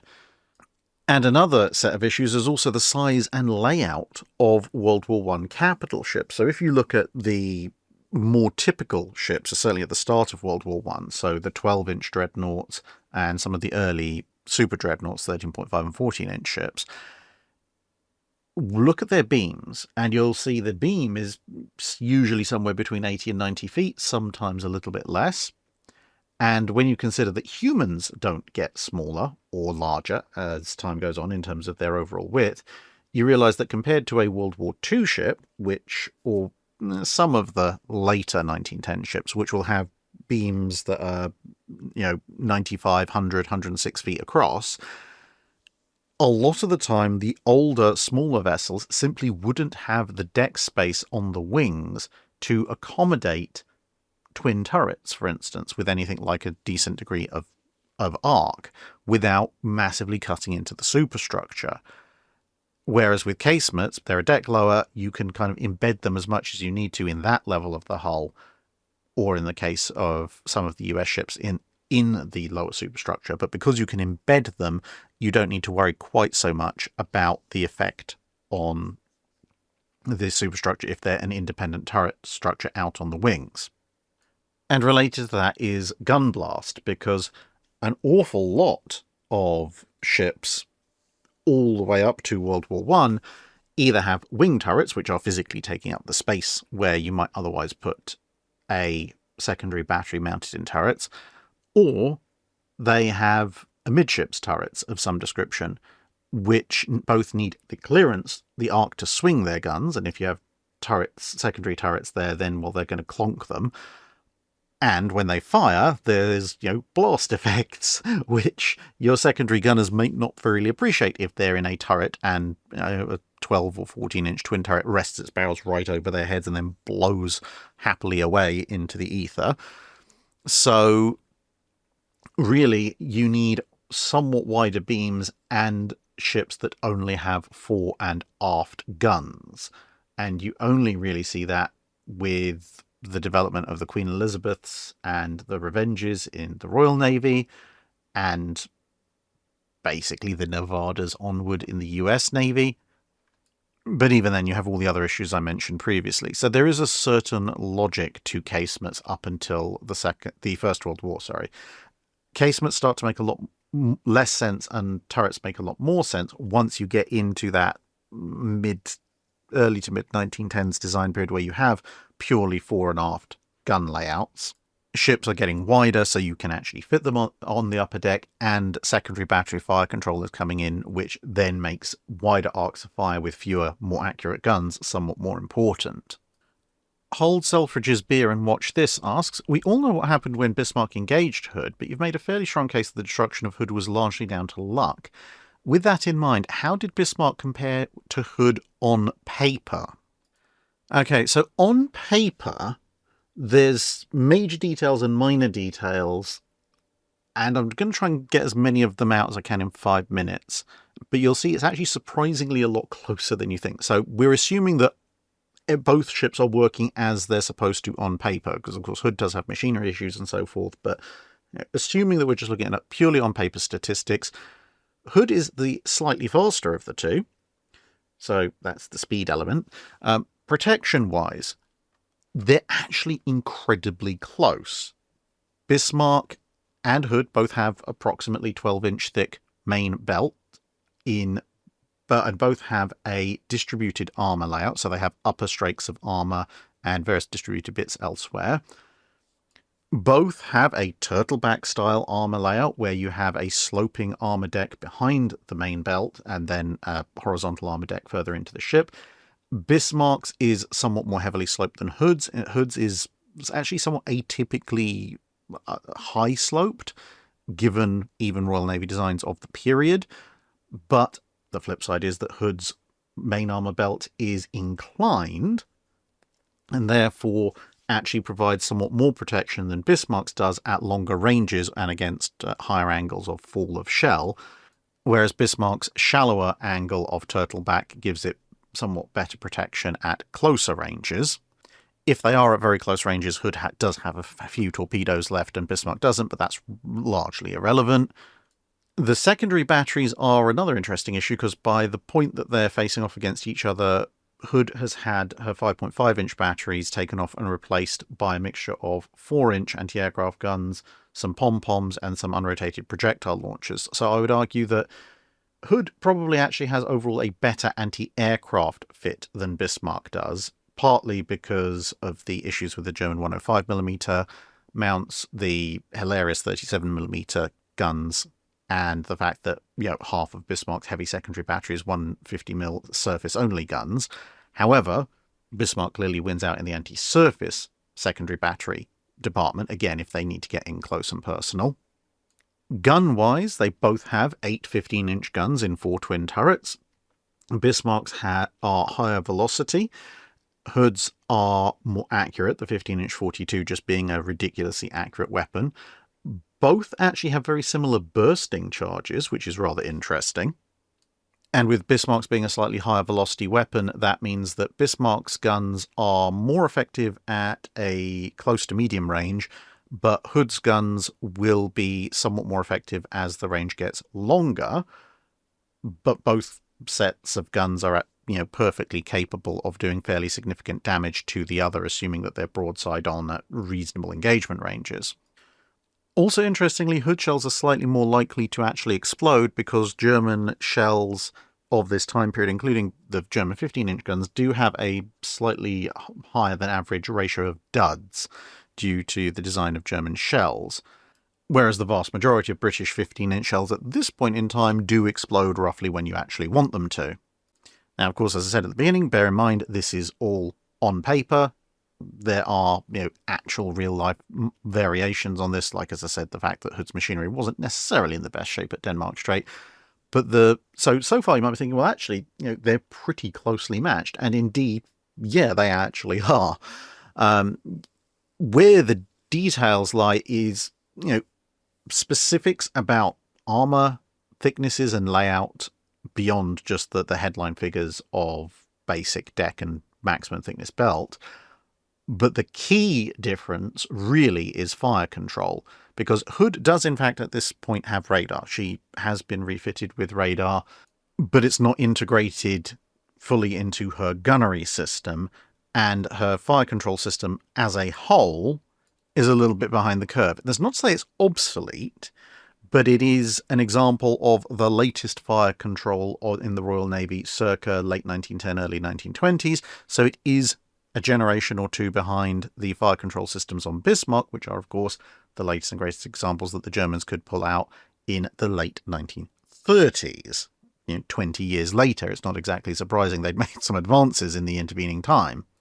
If anyone's interested, Hood was using the Dreyer Table Mark V, which was the most advanced and final version of the Dreyer fire control table that had basically started things off in the Royal Navy with fire control, whereas all ships subsequent to her had been built with the Admiralty fire control table. The Mark I in the Nelsons, the Mark VII in refits, and the Mark IX, I think it was, in the King George V's. So you can argue back and forth, what if Hood had been refitted at some point in the 1930s with either or possibly even in the 1920s with a Mark I, but maybe a Mark VII in the 1930s. But ultimately, the single biggest difference, if you're looking at purely on paper stats, is the fact that Hood is working with a somewhat less capable fire control system than Bismarck's. Again, it's not a terrible one, but it is somewhat more limited than Bismarck's. And, well, yeah, you kind of see what happens. Patrick Donnelly asks, in the period the channel covers, was there a tactic, strategy, technology, technique, or practice that wasn't adopted because it wasn't honourable? There are quite a few of those that were at least delayed from entering service because they weren't seen as honourable, but also some that just flat out weren't adopted. But perhaps one of the more obvious ones is combat under a false flag, especially back in the Age of Sail, when working out which ship belonged to who was considerably more difficult than it would be in World War I or World War II. But there was this idea, somewhat translated over from land warfare, that fighting under a false flag was extremely dishonourable, whereas if you want to look at it from a purely pragmatic point of view, it's probably one of the best ways of fighting, especially if you're at sea. Now, if you're fighting on land with large armies, fighting under a false flag can be very confusing, because then you have thousands and thousands of people fighting each other, and if everyone's flying the same flag, you are going to find it very difficult to work out who you're supposed to kill and who you're not. Whereas if you're in single ship actions or small squadron actions, you hopefully know what your ship looks like and what your immediate friends look like, and therefore anyone else is the enemy and you can shoot them. So at that point, you might think, okay, well, I will hoist the most likely enemy's flag, and then I will sail up to them, and then when I'm at very close range, I will just fire on them, and they won't see it coming, and then I have an advantage, therefore I win. You know, they might not even be at quarters at that point, so it'll be very easy for me to win the battle. And yes, that's true, until everybody does it, and then nobody's sure who exactly belongs to who, because everyone's flying false flags. So while in isolation it's a relatively pragmatic idea that might sound like it is a good one, in practice it can lead to all sorts of confusion, and it was seen as extremely dishonourable to do. Now, flying under a false flag or a flag of convenience as a disguise, that was accepted, but it was held that if you were actually going to enter combat, you should do so under the flag of the country that you actually belonged to. So to sneak up on somebody flying, you know, let's say if you're a British ship flying a French flag, or a French ship flying an American flag, or whatever, that's perfectly fine. But if you want to attack someone, you have to haul down your false flag and then fight under your own colours, which of course gives the opponent at least a short time in which to react. And not only react, but react properly, because they see the flag come down, they see a hostile flag going up, okay, now we need to fight, even if we're not the back foot. Whereas if you open fire with a false flag flying, you know, is this friendly fire? Is this a case of mistaken identity? What's going on? Mark Gardinier asks, I can recall at least 2 Royal Navy admirals, Holland and Phillips, being killed in action during World War II. Were there other Royal Navy admirals killed in action? And do you have a similar list of names for the US Navy, Italy, and the Kriegsmarine? I left off the Imperial Japanese Navy due to the sheer number of admirals they lost. So if you want to include purely admirals killed in action, as opposed to quite a number of them who were killed in air crashes and various other things during the war but not directly related to enemy action, for the US Navy, you of course have Admiral Kidd, who was killed on the bridge of USS Arizona during the attack on Pearl Harbor. Admirals Callahan and Scott both lost in the same engagement off Guadalcanal. Admiral Mullany was on board the escort carrier Liscombe Bay when she was torpedoed and exploded.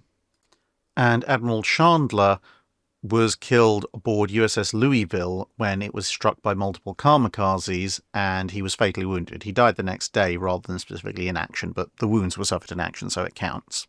For the Royal Navy, the only one out apart from Phillips and Holland was Admiral Blagrove, who was aboard Royal Oak when she was sunk by U-47. The Royal Navy actually lost more admirals to air accidents than it did to enemy action. That is, of course, assuming that you are only counting, if you like, full line on duty admirals. There were a number of retired flag officers who came back to the colours as convoy commodores and were lost on convoys, but they were convoy commodores at the time rather than admirals. For the Germans, obviously Admiral Lütjens was killed aboard Bismarck. Admiral Bay was killed aboard Scharnhorst. Admiral Bonte was killed at the Second Battle of Narvik when his destroyer was torpedoed by the British destroyers under Admiral Warburton Lee. And I believe the Italians lost 2 admirals. One admiral was Admiral Toscano, who was aboard a light cruiser when it was sunk by some tribal class destroyers at the Battle of Cape Bon. And the other one, of course, was Admiral Bergamini, who was sunk aboard Roma when it was hit by Fritz X. That's, I think, all killed in action admirals that I know of. Sapper Ninja asks, today I visited Wright's Hill, a World War II 9.2-inch gun emplacement overlooking the harbour of Wellington, New Zealand, still with a complete tunnel network. It's sometimes incredible to see the small, underappreciated nuggets of naval history that exist and unfortunately fly under the radar. What are some that you believe deserve more attention, especially ones that may be in danger of being lost? There's far too many to list, but generally speaking, I would say there are the big, well-known museums, usually centered around, a very large ship. They're often a very well-known ship, like, say, the Portsmouth Historic Dockyard, of course, has Victory, Warrior, and Mary Rose, as well as M33 and Alliance. And then you've got the big Iowas, the South Dakotas, Texas, all that kind of stuff. But once you drop off the realm of big, famous ship, or just famous ship generally, a lot of the other museums can be relatively underappreciated and definitely do need people to visit and support them. Not only because they often have very unique parts of history that they're preserving, but also because with the best will in the world, while obviously the big museums, they do need people to visit them, the single individual visit doesn't make as much odds to a really big museum as it does to a small one. So let's take the hilariously top-end example, the USS Midway over in San Diego. Probably the best funded of all the museum ships, as far as I'm aware, in terms of footfall.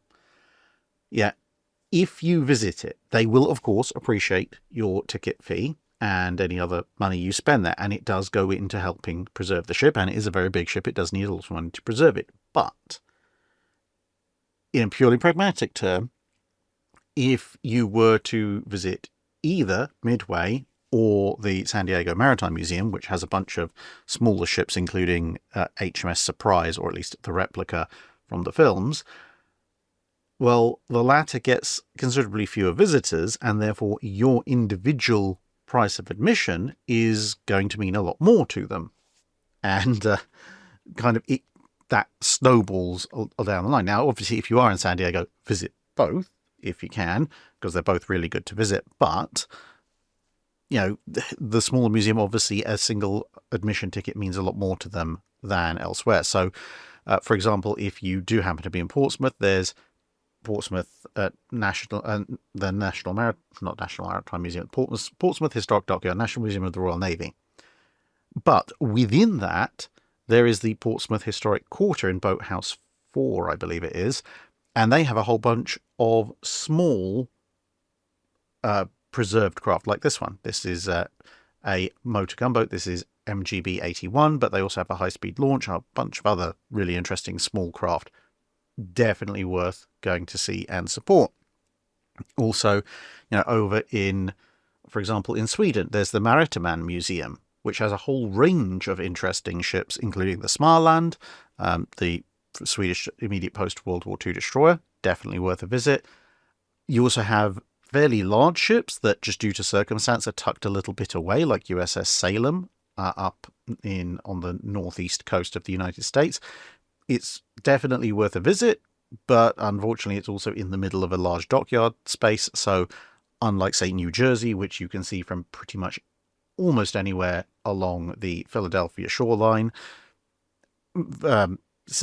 just seeing Salem is quite difficult, physically speaking. I mean, you can drive in and park and visit the ship that much. That's not difficult, but knowing that she's there in the first place is the hard bit. That's why, for example, USS Alabama, it's right next to I believe it's a major interstate and a major bridge. It's one of the few ways of actually going along the south coast of the US in that area. And they get a fair number of visits just from the fact they're immediately visible, and it might be surprising to some, but you do actually get a reasonable number of visits from people just driving along and going, oh, that looks interesting. Let's stop and have a see. And, well, I've seen so many small museums that it's difficult to mention them all in just a short answer like this. What I am tempted to do, though, is create a database. I mean, obviously, I've got my map of places that I've visited, but they are only places that I've physically visited as opposed to other places that also need attention. So if I can figure out a little bit more web coding, then maybe I'll try and put up a full database on my website, and I'll put open all the ones that I know of that I can vouch for, and then people can put in submissions for other places that they might have visited and they want to vouch for. Or if you happen to run a small museum and you want your museum listed, let me know and I'll happily put it up there. Dr. D.M. Platt asks, for amphibious assaults, they can either be contested or uncontested. While the degree of resistance does vary significantly, how well did each of the major forces do with contested landings in the Second World War, and what percentage of their landings were contested? Now, I don't know what exactly the percentage of contested versus uncontested landings were, mostly because there's a lot to do with scale. So if you're doing a major amphibious landing, it's not necessarily 100% certain, but almost certain that that landing will be contested because it's going to be a major operation. There's a reasonable chance that the enemy is going to get wind of either it or a general intention for you to attack. You've also got to factor in that major landings tend to come for major objectives, and therefore, with a relatively limited number of vectors for those major objectives, people tend to fortify those landing sites just in case, or in some cases they know that you're going to be coming for them eventually. But as you scale down to, if you like, more discrete objectives, like, say, special forces landings, commando raids, that kind of thing, then not only at that point will you sometimes be landing in areas that people don't expect and therefore may not have fortified, but even if some of the areas in those places have been fortified, with those kinds of small-scale operations, very often they are specifically designed to land in places where they won't be contested. Now, the actual raid itself might be contested, but the landing itself is usually put in place in somewhere where you're not going to be shot at, even if that involves perhaps marching a little bit along the coastline to get to your objective. And of course, trying to enumerate every single one of those small commando raids, etc., which are technically all amphibious assaults, that would take quite a while. But if we restrict ourselves to just major amphibious assaults, i.e. landing, thousands of men rather than dozens or a couple of hundred, and we've got talking about, large-scale naval support, and the objective is more to take and seize ground than it is to just, blow something up or nick something and run away, then, broadly speaking, everybody sucked when they did their initial major amphibious assaults. I mean, you can look at all sorts of things like the Japanese attack on Wake Island. Yes, okay, eventually they did take Wake Island, but oh boy, was that a terrible assault, compared, the strength and number of defenders versus the losses the Japanese took. But then, equally, when you look at some of the early American major amphibious assaults like Tarawa, have hideous casualties, in large part because they've done their best to prepare. I mean, the Japanese did their best to prepare for Wake Island, but if it's their first major World War II era amphibious assault, there's a whole lot of stuff they're going to get wrong, a whole lot of stuff they're not going to expect, and that's going to let the casualties pile up quite significantly. Of course, the Dieppe raid hangs over everything that when you mention amphibious assaults, like the Sword of Damocles. But of course, everybody improves fairly quickly. The degree of improvement and the degree to which this has casualty mitigation does vary. Sometimes it varies depending on, how much equipment does the assaulting pair actually have in terms of specialized landing craft and so forth.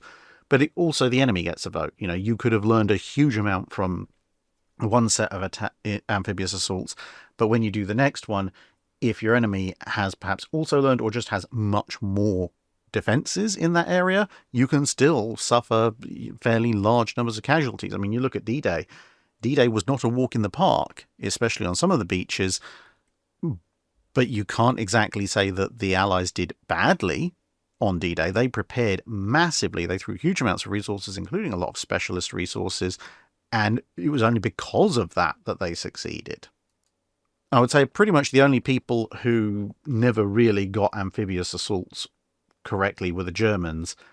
And admittedly, they didn't do that many major amphibious assaults, but the few that they tried, like the attempted amphibious assault that was going to go in with the Fallschirmjäger on Crete, yeah, they went pretty darn awfully, which is one of the many, many, many, many, many reasons why Sea Lion almost certainly would have ended it in a complete and utter bloodbath, because, that would have been a uniquely terrible combination of it would have been the first major oceanic, or technically sea-based, amphibious assault the Germans had ever tried, which, as I said, historically, when you look at Wake Island, Dieppe Tower, etc., this always goes badly wrong and will cause massive numbers of casualties.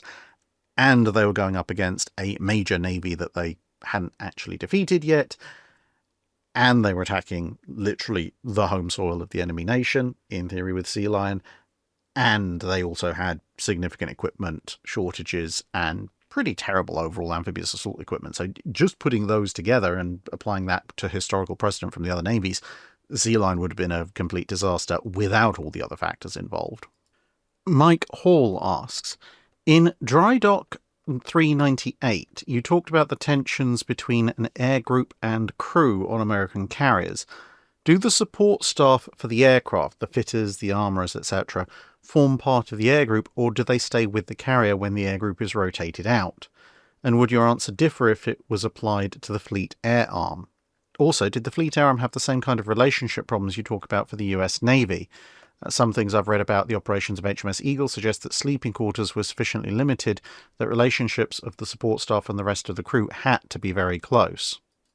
I believe for the most part that the fitters and armourers, etc., are part of the air wing during World War II carrier operations, so they would be rotated out along with the actual pilots and so forth. And I mean, that's for fairly obvious reasons, because if a particular air group operates a particular mix of aircraft, then the fitters and the armourers need to know how to maintain that particular kind of aircraft. So if you have a fighter squadron that is operating Wildcats and a new one comes in operating Hellcats or Corsairs, well, if the fitters and the armourers are part of the ship's crew, then suddenly their first opportunity to learn about these aircraft may well be when those aircraft land on deck, which is not the optimal time to be working out how to fix the blasted things. Whereas being part of the air group, obviously when the air group goes ashore, they go ashore, so the pilots are learning to fly the new aircraft, but also the support crew are learning how to fix and maintain said new aircraft. Now, there will be some exceptions, especially in the early years of carrier operations, and of course when you get things like maintenance carriers like Unicorn, then at that point the fitters and armourers will tend to be cross-trained on a huge number of aircraft, and they'll be part of the ship, because the ship as a whole is taking on board all sorts of different aircraft, fixing them and hopefully putting them back out into service. But there is a little bit of a fine dividing line, because you will have, for example, if you use the generic term armourer, you might have people who are loading up specifically weapons that are unique to a given aircraft, and let's say 20mm cannon shells. So of course those are going to most likely, the ones interfacing directly with the aircraft, be part of the air group. But people who are, say, bringing torpedoes up from the torpedo magazines and carting them across the hangar deck to the aircraft, some of them might very well be part of the ship's crew. Now, as far as the fleet air arm and relationships between crews and the air groups go, as far as I'm aware, in World War II, there weren't quite as many issues between the pilots and so forth and the ship's crew. And as I mentioned in my answer for the US Navy, it wasn't necessarily always the case in the US Navy either. It just happened somewhat more often. The reason for that being, well, as you mentioned, on some carriers, everything is so close quarters, you pretty much have to get on by default. But also, Royal Navy carriers generally obviously had a smaller air group, so it's much easier to get used to and integrate a smaller number of people than the relatively large number of people when you're talking about a Yorktown or Essex classes carrier air group. There's also the fact that up until the very end of the war, the Royal Navy didn't really do carrier air groups the way that the US Navy did. So you would have flights or squadrons, and those could be rotated in and out on an individual basis.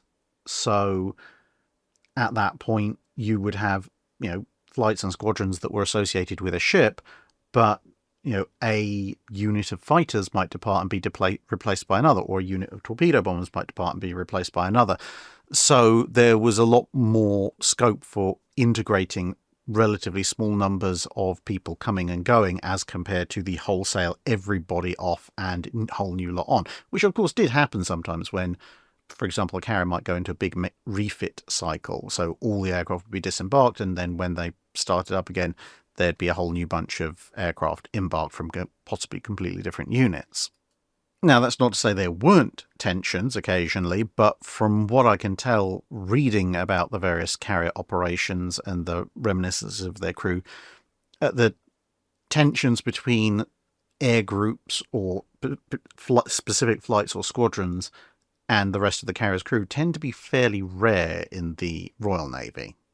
Rebel Skverl asks, which navy invented the role of LSO, landing signals officer, aboard aircraft carriers, and who came up with the semaphore signals for those officers to use in guiding planes to a safe landing? This is normally attributed to Commander Whiting aboard USS Langley in the early 1920s, and the story goes that he was initially using a film camera to film incoming landings to help instruct pilots once they got back to say, this bit you did well, this bit you didn't do quite so well. But then along came a pilot who was really, really struggling with his landings, and Commodore Whiting got so fed up he grabbed a couple of sailors' caps and started using them to essentially guide the pilot in, which obviously worked because then the pilot successfully landed. And it kind of evolved from there quite quickly in the US Navy, and therefore also they developed their semaphore signal set. Later on, you had the Royal Navy would copy them with deck landing control officers and so forth. So, yeah, an early carrier innovation that actually is attributable to the US Navy, as opposed to when you think about things like angled flight decks and the mirrored landing system and so forth, which are all British inventions later on. Scott Jennings asks, could you please compare and contrast the effects that the French and Russian revolutions had on their respective countries' navies?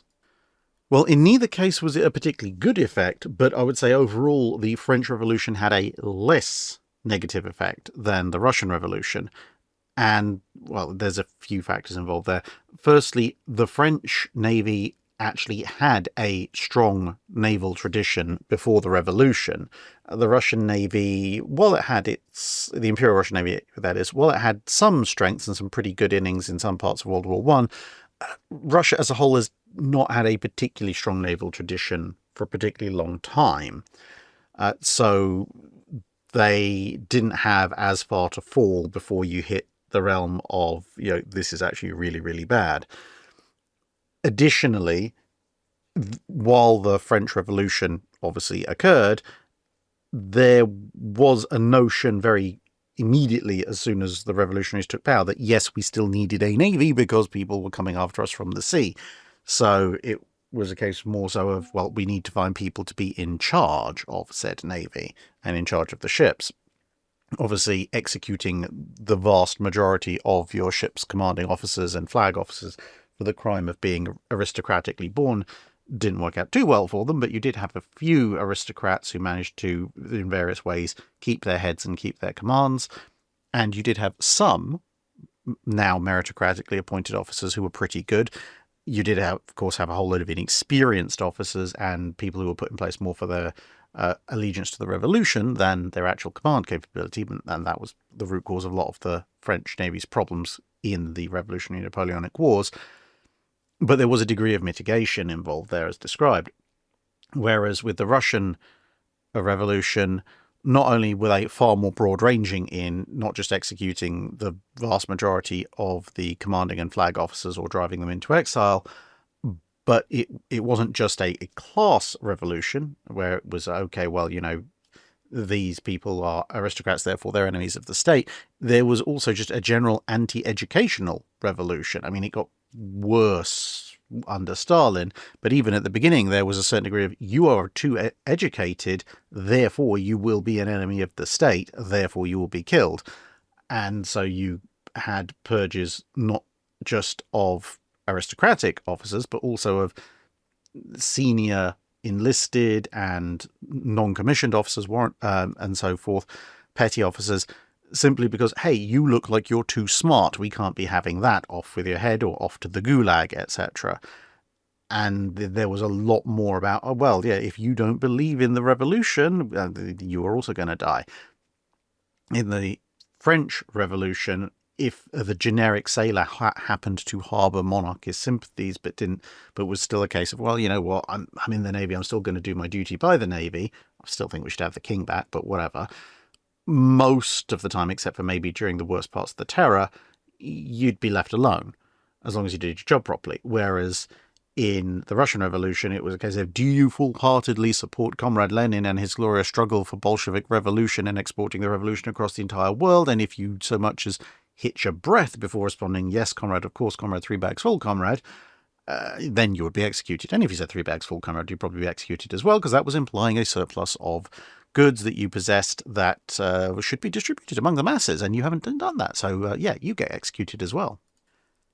As well as the Russian Revolution ideology initially leading to some people thinking that maybe the new Soviet Union wouldn't need a navy. And so, outside of a few clashes with White Russian and White Russian supporting naval units during the actual revolution itself, in the early part of the Soviet Union, the early 1920s, there was a whole thing of, well, do we actually want to have a navy? And that allowed skills and the ships to atrophy quite significantly. And that also doesn't help the situation, because ultimately, during the Age of Sail, even if you'd decided not to have a navy or a large navy for a while and just put the ships in ordinary, with any half-decent amount of care, you could bring a fleet back out of storage after 4 or 5 years and you'd be mostly fine. Skills would have atrophied, but the ships can kind of be brought back into action fairly soon, whereas much more technically complex battleships, like poor old Gangot here, if they sit around in St. Petersburg with no one really knowing what to do, or if they're going to do anything with them for 4 or 5 years, you're almost starting back at zero, because you're going to need a huge amount of maintenance and overhaul just to get the thing working again after that time.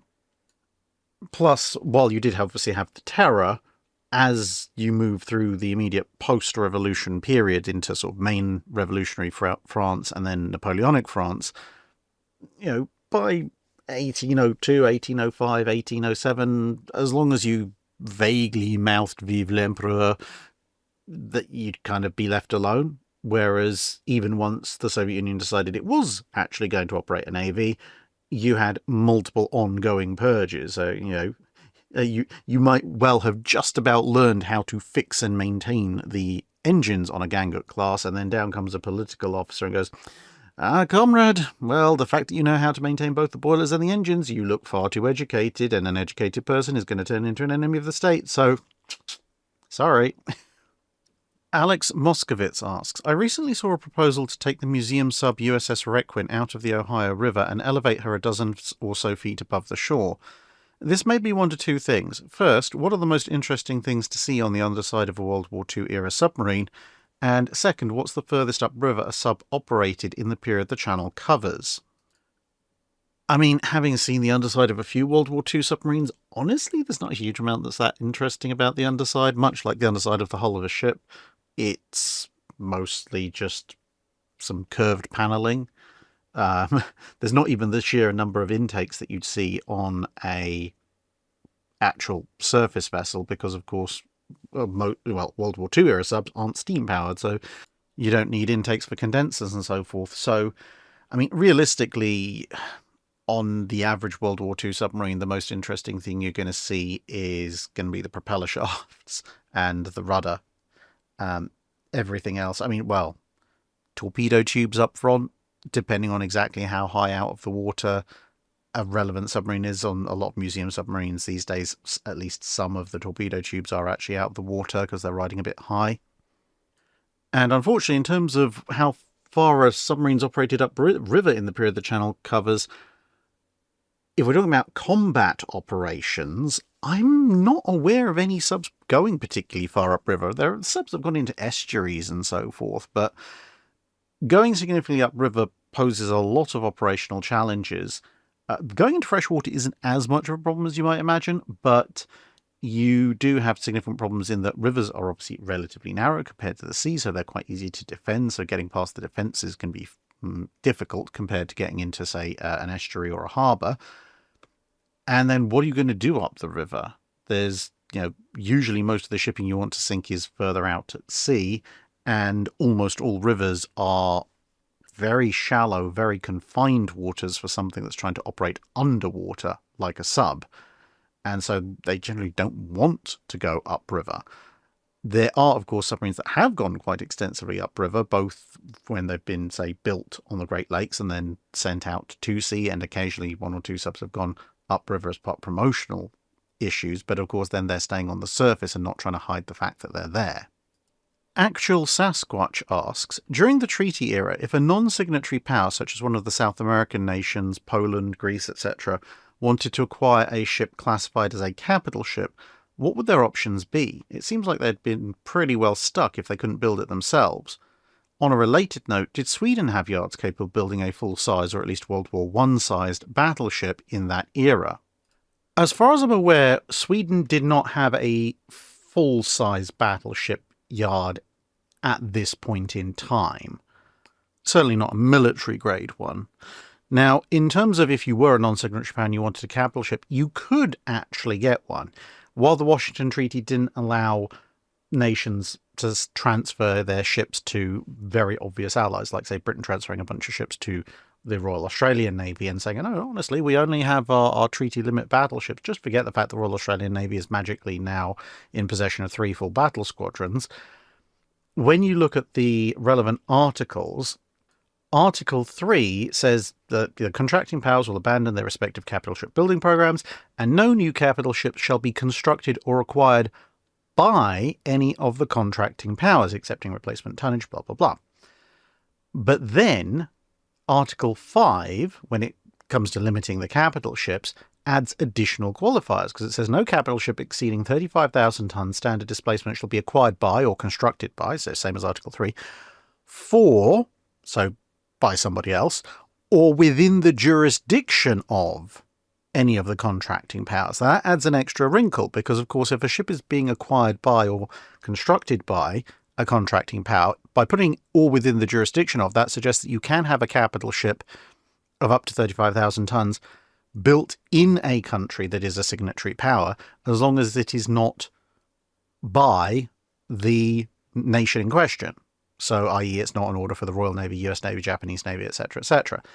And that's borne out because then when you scroll further down through the treaty and you find Articles 15 and 16, Article 15 says, no vessel of war constructed within the jurisdiction of any of the contracting powers for a non-contracting power shall exceed the limitations as to displacement and armament prescribed by the present treaty for vessels of a similar type which may be constructed by or for any of the contracting powers, provided, however, that the displacement for aircraft carriers constructed for a non-contracting power shall in no case exceed 27,000 tons standard displacement. So you can build ships for other people, you just can't build treaty-breaking ships for other people. And then Article 16 says that if the construction of any vessel of war for a non-contracting power is undertaken within the jurisdiction of any of the contracting powers, remember, within the jurisdiction from earlier with the 35,000 ton limit, such power shall promptly inform the other contracting powers of the date of the signing of the contract, the date on which the keel of the ship is laid, and shall also communicate to them the particulars regarding the ship as prescribed in Chapter 2, Part 3, Sections 1b, 4, and 5. Now, interestingly, the two next clauses are also relevant because Article 17 says, in the event of a contracting power being engaged in war, such power shall not use as a vessel of war any vessel of war which may be under construction within its jurisdiction for any other power, or which may have been constructed within its jurisdiction for another power and not delivered, which is basically, this means you, Britain, given what the UK did to a bunch of ships in the beginning of World War I.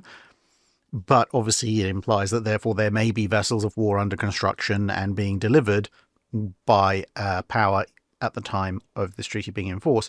And then you get to Article 18, which says each of the contracting powers undertakes not to dispose by gift, sale, or any other mode of transfer any vessel of war in such a manner that such vessel may become a vessel of war in the navy of any foreign power. And that's the bit that sometimes is read in isolation.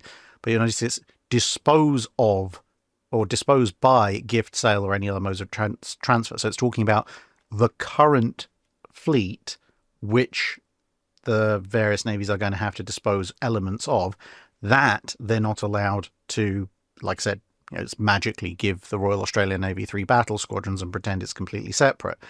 But there are the other clauses in there which do allow for the construction of ships for non-signatory powers, but the vessels have to be within the scope of the treaty in terms of displacement limits and so forth. John McDonough asks, in Drydock 404 Part 2, if you go into harrowing detail about the disaster that could befall the Leyte landings if centre force had pushed on through to the beachhead, where would you and any of your colleagues think on that spectrum of bad to terrible outcomes does Halsey get summarily relieved of command, and does he get relieved at all? Given the 404 error messaging between he and Nimitz, I can't see there being no consequences, even if he manages to completely finish off centre force. It's complicated by the fact his reputation is so overwhelming by that point in the war, and it's also complicated by the likelihood that Admiral King would want his head on a pike for embarrassing him in front of MacArthur like that. I think an awful lot of it is going to depend on what kind of narrative can be spun around the landings and what effect it actually has on them. So if it's a case of, say, Kurita bull rushes past the Taffy forces, regardless of what they can or can't throw at him air attack-wise, goes straight in at the landings and gets there before Admiral Kincaid and just starts blasting. And, Kincaid shows up, but doesn't really accomplish all that much before it's too late. Or, alternatively, Kurita fights in somewhat slower, Admiral Kincaid gets into a blocking position, but the combination primarily of Nagato and Yamato, perhaps with a mass destroyer torpedo assault, manages to blow a hole straight through Kincaid's lines, and they go in and smash the Leyte landings. At that point, Halsey is getting relieved because, well, there is no real excuse left. There's no positive way you can spin that. A lot of people who survive will be saying, well, we thought Task Force 34 was blocking the strait, and in the face of thousands of American lives lost, multiple American warships sunk, whatever happens to the centre force afterwards, that's not a survivable career position for Halsey to be in. Conversely, if you have some, and also, if it severely compromises the landings, the Japanese manage to push the landings back either completely or at least back to the beaches with significant land casualties, that's also going to be a nail in the coffin. But if you have a circumstance where, say, between the Taffy forces' escorts and airstrikes, the Japanese forces somewhat whittled away and disorganized by the time it gets to the landings, and Kincaid is able to position his ships, and they're able to at least hold off, if not necessarily drive off, Kurita's forces, even with casualties of their own, until further assistance can arrive from Halsey's forces, or, at some cost to themselves, 7th Fleet's battleships manage to shield the majority of the landings so that it's a disruptive but not fatal event to the landings, then Halsey is probably not going to be publicly stripped of command, because then for morale purposes back home, there'll be a narrative spun, most likely about, the Japanese carrier forces were coming in from the north, so of course our carrier forces had to deal with them, and then, the sneaky Japanese, they sneaked through the San Bernardino Strait. But that's what the valiant Admiral Kincaid and his covering force was there to do, to cover the landings, and they managed to do so and hold off or disrupt the Japanese efforts to save the landings, and then the vengeful forces of the fast carrier force came down and sank the Japanese for their temerity, played the national anthem, Eagle, etc., etc. That would almost certainly be the way it would be spun propaganda-wise, and in those circumstances, because it's being portrayed as a victory of sorts, you can't relieve people of command for a victory. But what is almost certain to happen is, one, Halsey's not getting his 5th star at the end of the war, and two, especially considering Typhoon Cobra is going to follow on after this. What's almost certainly then going to happen is Admiral Spruance, when he takes over and it becomes Fifth Fleet, he may take over a little bit earlier, but even if we say he takes over in the same time as he historically does, Halsey will not be getting back in as Admiral of Third Fleet. Spruance will either see the entire war out in command of the main US task force, or they'll find somebody else and put them in charge. Basically, Halsey will not get a seagoing command again. And bear in mind, that's the best case.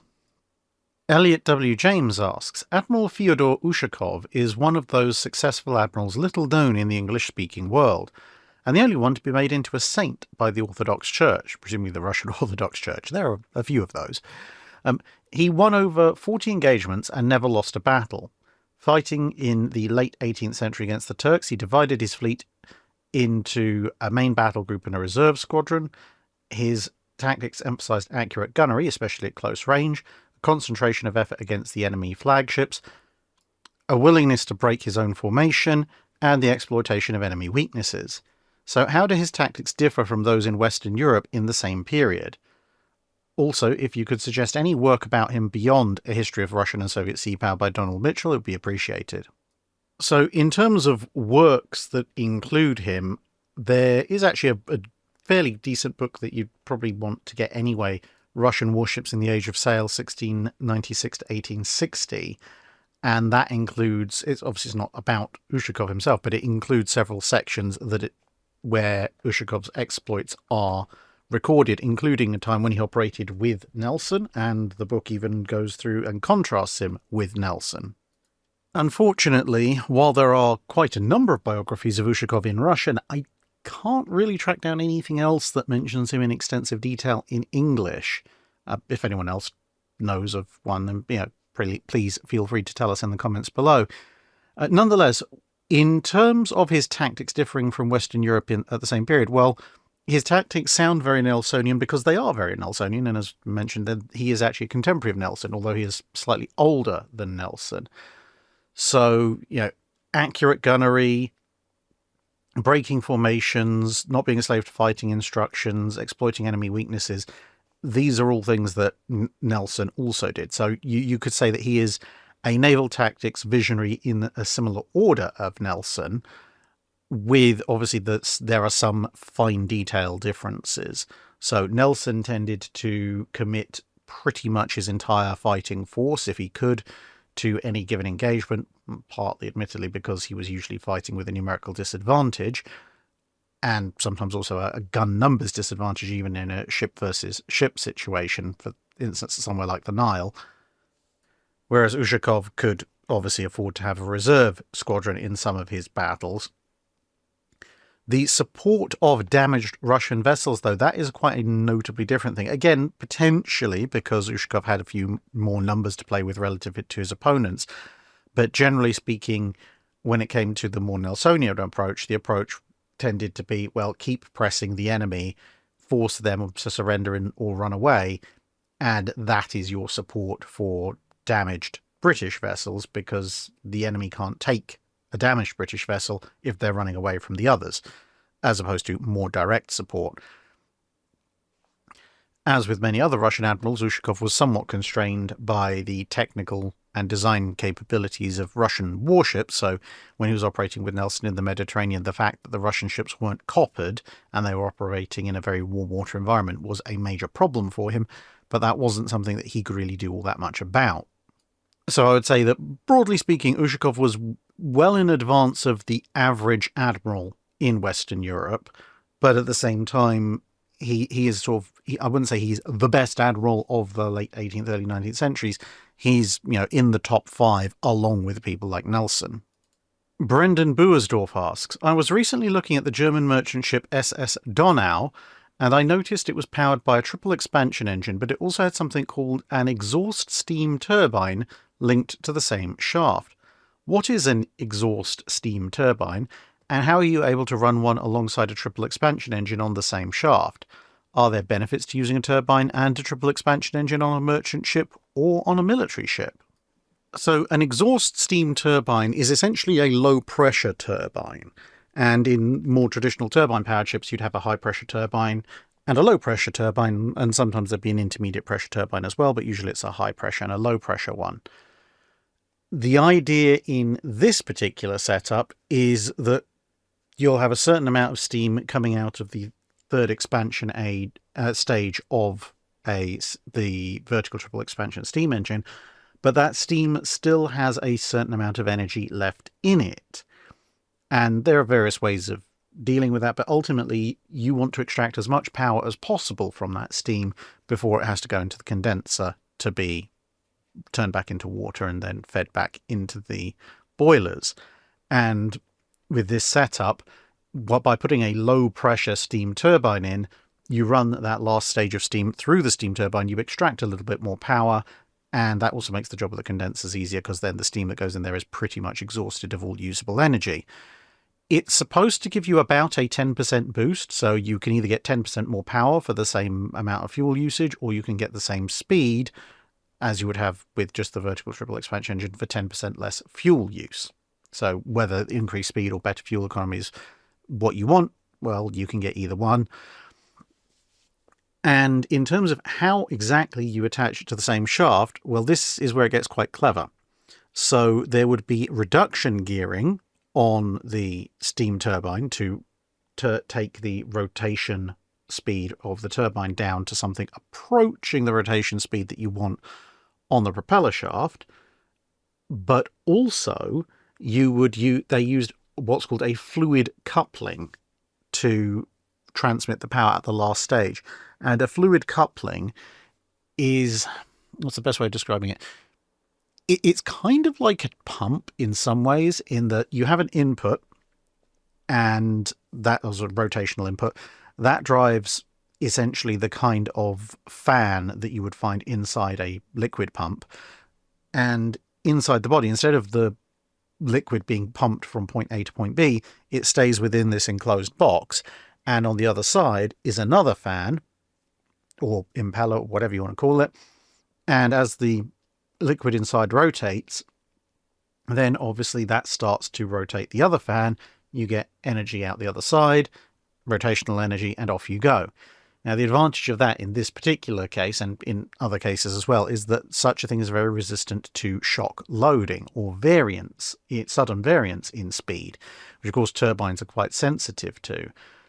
So, as you can imagine, because there's no direct rigid physical connection between the two impellers, if the prop shaft suddenly slows down or speeds up, there'll be a certain amount of energy and therefore heat dumped into the liquid, or oil in most cases, that's transmitting the energy, but it's not going to be a short, sharp, violent action back up the line to the turbine. There'll be some force transmitted, but it'll be mitigated over time.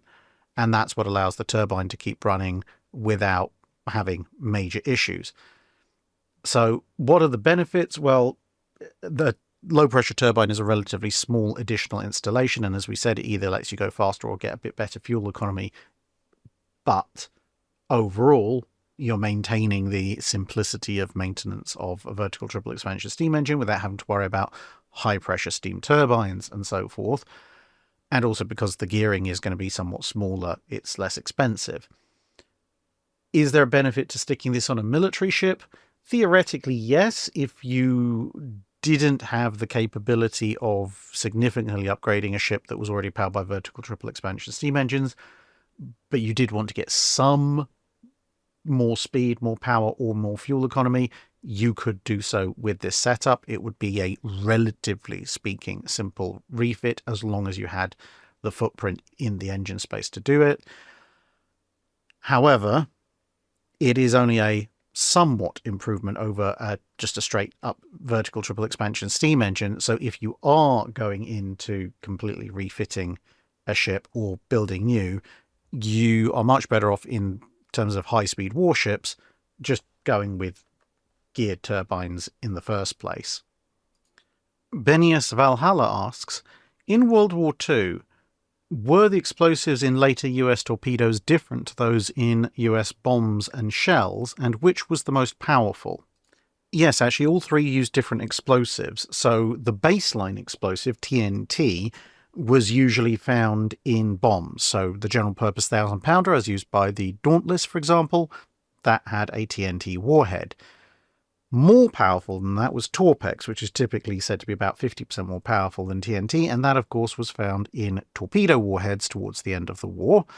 And less explosive, less powerful, I should say, was Explosive D, aka Dunite, which was found in US naval shells, which was on average about 85% as powerful as TNT.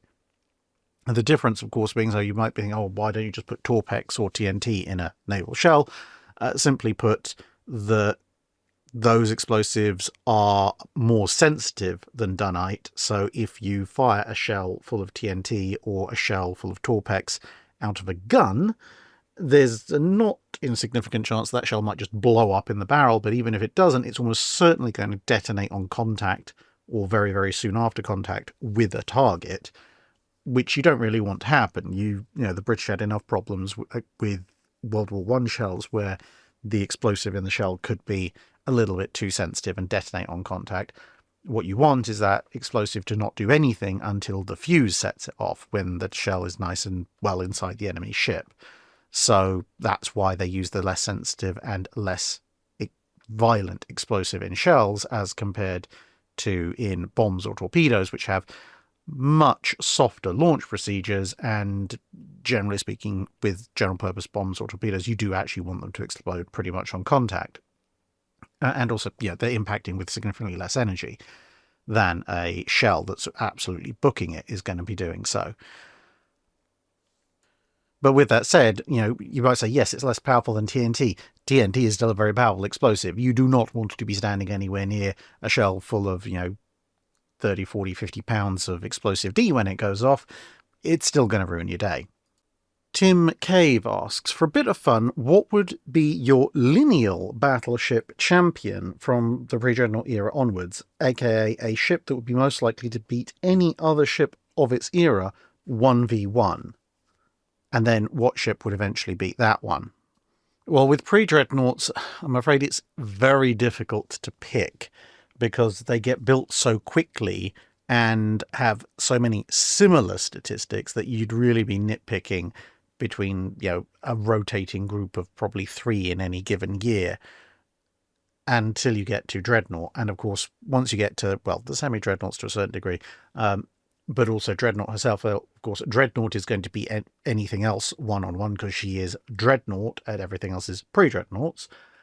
Once you get past Dreadnought, I would say the first ship where you could comfortably say, yeah, that is going to beat Dreadnought one-on-one an extensive amount of the time, because obviously you'll have ships, other 12-inch ships that will have a 10 or 12 gun salvo, but ultimately if you look at the speed and protection of Dreadnought, that, against a ship with a 12-gun broadside, she's got an 8-gun broadside. Yeah, there is an advantage to the 12-gunner, which is why they built them that way, but some 12-gunners have less armor than Dreadnought does, and ultimately they're still flinging 12-inch shells at each other, so all it takes is one good salvo by Dreadnought and it's, then the tables have turned.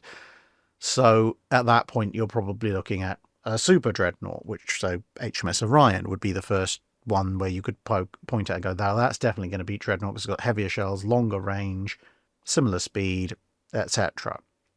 So it can kind of just sit back and blast away at a point that Dreadnought can't really reply at. Advancing beyond that, then you're looking at Queen Elizabeth, because, at that point you're looking at speed and 15-inch guns, so even further hitting, even harder hitting. 15-inch 42 is a very accurate weapon, and she's got the 24 in a bit knot speed, so she can dictate the engagement. And yes, people might be pointing out, well, what about the US standard types? Well, in terms of commission date, the contemporary with Queen Elizabeth is Texas and New York.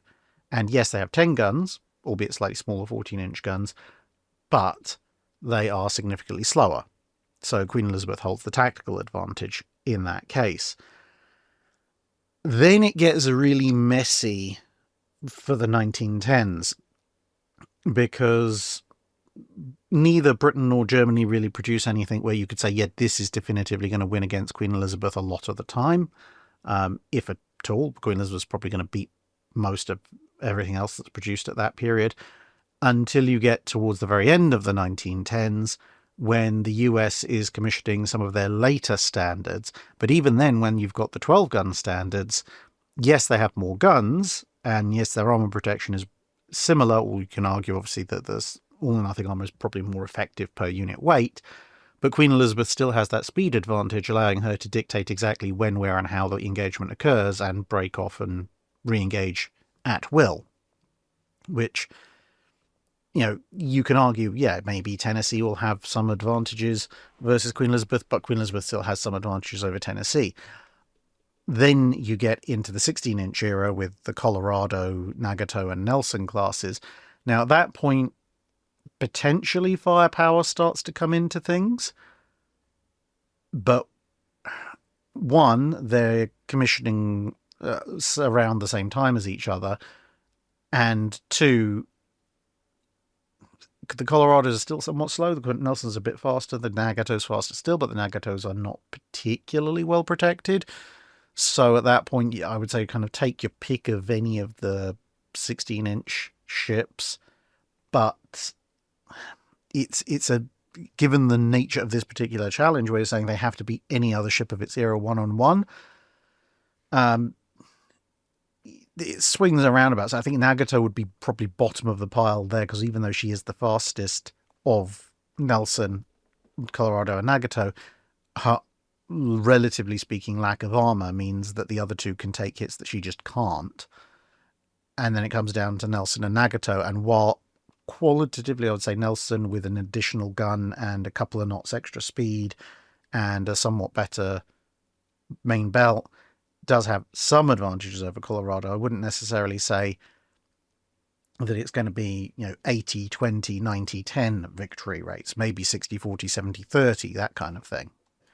And I think at that point it all becomes a little bit murky, because with the category being it has to be most likely to beat any other ship of its era one-on-one, well, you get this building holiday, and then everyone starts building modern fast capital ships all at once. And once you get into that era, I mean, you could argue King George V for a very, very, very narrow window of time in late 1940 and the very beginning of 1941, where she's the only modern fast battleship that's in commission, because the North Carolinas haven't commissioned yet, Richelieu hasn't commissioned yet, Bismarck hasn't commissioned yet, neither has Yamato. But I think that's kind of cheating, because at that point, yeah, okay, fine, King George V is the only modern fast battleship in commission with anybody, except for, the diminutives like the Scharnhorst and the Dunkirks, which, okay, yeah, King George V can probably comfortably beat those. But thanks to the treaty restrictions, although she's faster than other battleships, I wouldn't necessarily say she's so ridiculously advanced that she could stroll into a fight with Nagato or Colorado and just go, yeah, I've got this 90 times out of 100. She'd still definitely have the advantage, but 16-inch shells are still 16-inch shells, and they do hurt. And then, once again, you move forward to Yamato and Iowa, and they're close enough in commissioning dates that it then becomes very difficult. Now, some people might be pointing out, well, yeah, back in World War I, the commissioning dates between Dreadnought, Orion, and Queen Elizabeth are all fairly close together, and that's true. However, the jumping capability between a Dreadnought and a Super Dreadnought, or a 13.5 early 14-inch Dreadnought and a 15-inch Super Dreadnought, they are substantially greater gaps that you can point to and identify than, say, the difference between a modernized Colorado and King George V, or Yamato and Iowa, for instance, simply because, not being restricted by treaties back in World War I, you don't only get a jump in firepower, you also tend to get a jump in protection and or speed. Gallias of Martinengo asks, in the Dreadnought era, before anti-aircraft capability became a design concern for the secondary battery, it seems like secondary battery calibers had increased but never quite achieved the goal of having the power to be able to sink a destroyer. Did all the navies at the time consider that the weight and space taken up by these heavier secondaries was still justified? Most navies did consider large secondary batteries to be fully justified on a number of grounds. Certainly by the time you get up to 5-6 inch caliber, there's certainly some suggestion that at least in closer actions they might be useful against the thing that you're shooting at, regardless of what size it is. So almost a return to the secondary batteries in pre-dreadnoughts, although with much less importance. Also, if you happen to be engaging multiple cruisers, 6-inch guns or thereabouts are still quite useful against them. And obviously, if you're engaging, say, a 6-inch cruiser, well, it's got to get within range of its 6-inch gun. So if your casemate batteries have anything like half-decent elevation, you might very well end up being able to shoot back with them as well as your main battery, and your main battery might be distracted. And the definition of exactly what a secondary battery was supposed to do to destroyers, admittedly, it does vary somewhat. So ideally, the idea was that if you hit a destroyer with a single round, it would sink it. But more practically, a lot of the time they were looking at, can it stop a destroyer? I.e., can it do enough damage with a single shot to a destroyer to force it to break off or cripple it, or in some other way prevent it from completing its torpedo attack. And in that respect, the 5-inch dash 6-inch batteries certainly, I would say up until the early 1920s, still did have that capability, because you're still looking at destroyers that for the most part are in the high hundreds of tons, and some of the bigger ones are in the very, very, very low figures of thousands, so your 1,000-tonner-ish. It's only really with the Wixes and Clemsons that you start to see significantly higher than 1,000 to 1,100 tons. And at that stage, a 6-inch high explosive shell hitting pretty much anywhere is going to do very bad things, because there's enough guns and torpedoes in the upper deck of a destroyer at that period that if you hit it with a big 6-inch shell, there's going to be a lot of casualties and problems. And if you hit it in the hull, well, if you hit it right aft, that's where the steering machinery and the actual propellers and stuff are. That's going to cause flooding, potentially steering problems, all sorts of fun things. And then because of the high power of destroyers, you're basically looking at, well, now we're hitting machinery space and magazines, machinery space and magazines, machinery space and magazines, all the way pretty much right up to the bow. And even if you hit in the bow forward of the forward magazines, because destroyers are basically unarmoured, you will theoretically blow a nice big hole in the bow, which will at least force it to slow down, if nothing else. Of course, hits to the magazines, the machinery, don't have to explain, that probably will make a destroyer either stop or break off. And on those grounds, navies still thought they were a pretty good idea, especially once they had, by the end of World War I, broadly incorporated secondary battery fire control, making those guns considerably more accurate than they had been before. William asks, how realistic was the British Singapore strategy for a conflict with Japan in the interwar period? And how would Japanese naval aviation have outweighed British capital ship superiority? It depends on quite a number of factors. One of the things that the Singapore strategy didn't really take into account for was the idea of a massive Japanese army advancing over land. So if the Japanese decide to go with that, that could be a rather major problem for the British forces. But if we're looking at it purely in terms of a naval engagement, as I said, it hugely varies by time. Because one, as I pointed out before, naval aviation in the interwar period is massively, massively less capable than what naval aviation suddenly became capable of in the very late 1930s and into the 1940s. So, the impact of Japanese naval aviation, had they decided to go after Singapore in 1938, would be considerably greater than if they'd gone after Singapore in 1928 or even 1935. So, for example, up until late 1927, the British have a massive naval aviation advantage in that they actually have naval aviation, because up until that point, the only thing the Japanese can bring to bear is Hosho. And it's only in late 27 when Akagi comes in that they actually have a full-size fleet carrier. Now, granted, outside of Furious, prior to that, the British also don't have a full-size fleet carrier, but they have a weird and wonderful eclectic mix of things, including stuff like Eagle and Argus and Hermes. So collectively, they bring a lot more air firepower to the table. And in that respect, even once Akagi and Kaga come into play, the Japanese have Hosho, Akagi and Kaga. The British by that point have Courageous, Glorious, Furious, Argus, Eagle, Hermes. they might not individually have as many aircraft, but collectively they can, even a portion of that air fleet, plus of course any aircraft based at Singapore, could more than cancel out Japanese naval aviation, especially if the Japanese are coming for Singapore. At sea, somewhat different factor, but then you get into comparing the capabilities of exact naval aircraft. But then, early 1930s, you could argue with a Cargill and Cargo in service, and the British don't yet have Ark Royal or anything.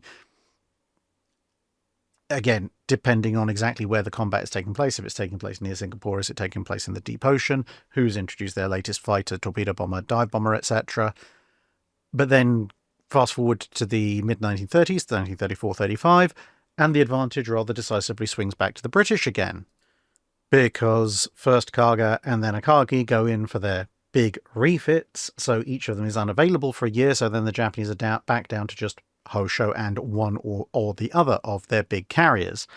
And it's only once, I'd say, both of those come into service, back into service in the latter part of the 1930s, and then you start to see Hiryu and Soryu come in a little bit before Ark Royal comes in, and the Ark Royal coming in around about the same time, but a little bit later. That's when Japanese naval aviation has the single largest advantage. And then even if once Ark Royal comes in, obviously, you've got Akagi, Kaga, Hiryu, and Soryu versus one modern British carrier and the aforementioned eclectic collection of random things that you could send over there. So, yeah, you really have to pick a time period. But with that said, the Singapore strategy generally, if you don't have to fight war in Europe at the same time, theoretically should be able to work, especially given that at that point the British are looking very heavily into submarine operations right up on the Japanese doorstep in order to extremely heavily whittle down the Japanese fleet if it tries to do something. And as we've seen from British submarine patrols during that period, they were very capable of doing so. Elite Corsair asks, was there anything the British Navy could have done or wanted to do more in the Indian Ocean if they had the necessary ships and supplies in the Second World War? Yes, in fact, as I've covered in several videos that I've done both on Force Z and on Operation C and on the Indian Ocean in general, the Royal Navy was consistently and constantly coming up with plans to deploy a fairly significant force to the Indian Ocean to counter the Japanese Navy, but they kept being foiled by annoyances like Bismarck sailing and destroying Hood, and various disasters in the Mediterranean, and so on and so forth. So if things had gone a bit better in Europe, politely ask the Kriegsmarine and the Regimarine to knock it off for a little bit, or something similar thereof, basically, as you said, if they'd had the necessary ships and supplies, there were British plans to send a force of multiple carriers, multiple capital ships, a mixture of both heavy and fast, and the necessary cruisers, destroyers, and submarines, and as well as the submarines that they originally had out there. And the idea, of course, first would have been to try and defend British possessions such as Singapore, Hong Kong. Hong Kong was always a little bit of an interesting one. They really obviously wanted to hold on to Singapore, but Hong Kong was the kind of thing of, well, if we can get the right fleet and the right positioning and the right attrition on the Japanese, then we'll definitely fight them for it. Otherwise, it might be a case of, dancing around the edges there. But also there's the other British colonies in the area like Malaya and so forth that they'd want to try and defend if possible. And of course you have the context that when the Japanese enter World War II, they do so by attacking the Americans, which means that at least a portion of the Japanese fleet is going to be worried about potential attacks by the US Navy. Something that the US Navy is all too keen on, facilitating, as in getting them worried by the various initial carrier raids, particularly the Doolittle raid. And I think certainly when you are looking at post the Doolittle raid, particularly, and possibly also, you've got Coral Sea at the same time, sort of knocking Shikaku and Suikaku out.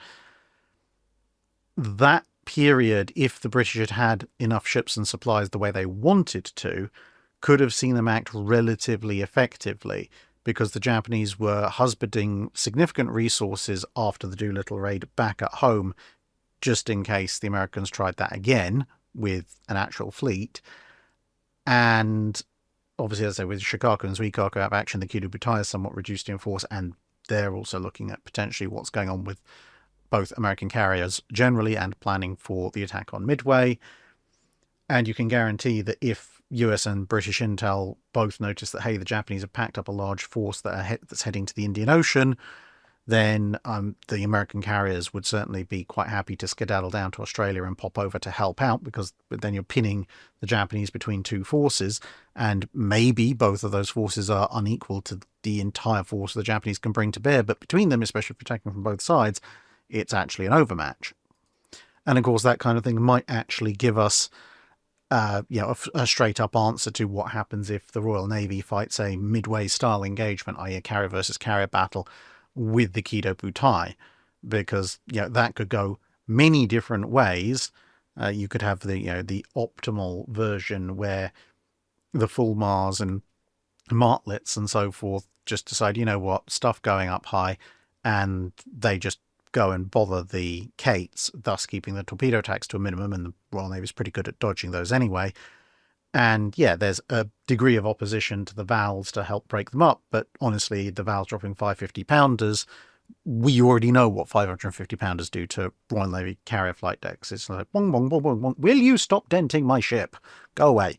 At which point, a counterstrike, even by Swordfish, if the majority of the Japanese carrier force has expended its aircraft, including Zeros, in an attack, and they're going back to land, then even a Swordfish, especially if they strike at night, could do significant damage to the Japanese.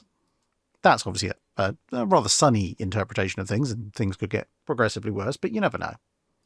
DM Phoenix asks, I've occasionally heard the term bottoming the boat in various media, whereby a submarine intentionally descends to make physical contact with the seabed in order to blend in with the terrain and avoid detection by the enemy.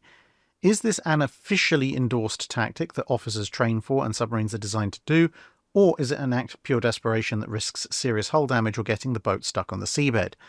And has bottoming a boat ever proven successful in actual combat? In the time period the channel covers, it's not strictly speaking an official tactic because it is highly situational. So, for example, if you're conducting submarine operations over the deep Pacific or the Marianas Trench, for example, the only way you're putting your submarine on the seabed is if you are long since dead and compressed into a fine jelly. So, not really an advisable tactic at that stage of things. So you'd need to be operating generally in somewhat shallower water, somewhere like the Mediterranean, the North Sea, the Channel, various coastal waters, etc. But then on top of that, you've got to have very accurate ideas of what kind of seabed you're actually looking at. And that could be the form of charts, and then later on, perhaps if your submarine is lucky enough to be fitted with it, sonar. Because if the seabed is rocky and there's a fair current going, then putting your submarine, even if you're really gently doing it on the seabed, is probably going to get you ripped open as you're scraped along the rocks very quickly. Conversely, if the seabed is firm but essentially muddy and the water is relatively still, then it might be a pretty viable tactic to settle gently on the seabed. And of course, the other extreme is if it's really, really soft silt, you could end up sinking and getting a bit stuck, which would be a bit inconvenient. But, therefore you've narrowed down the areas in which you can actually pull this off in the first place to a relatively small number. And then, of course, there's the question of why are you doing this? Ambushing enemy ships from that position is pretty much impossible because, you can't see them coming, and telling what they're doing purely by hydrophones and stuff, despite some wishes of some navies before the war, is not really going to be accurate enough. Maybe if you're a German sub and you want to launch acoustic homing torpedoes, it might work, but even so, you're making yourself static, so you've really got to either get really lucky or be really good at guessing that the enemy is going to come to you. But as a defensive tactic, it can sometimes work. So if you know you're being pursued, or if you know you are planning on moving to attack, But in the interim, before you move to attack, maybe in the next few hours or a couple of days, you want to be as stationary and as difficult to detect as possible. Then in some cases, putting your sub on the seabed in the right conditions could work, because it's going to be near enough impossible to find you on active sonar. And even if they do find you, they'll probably think you're a rock or a wreck, especially if you're clever enough to hide in an area where there is lots of wrecks.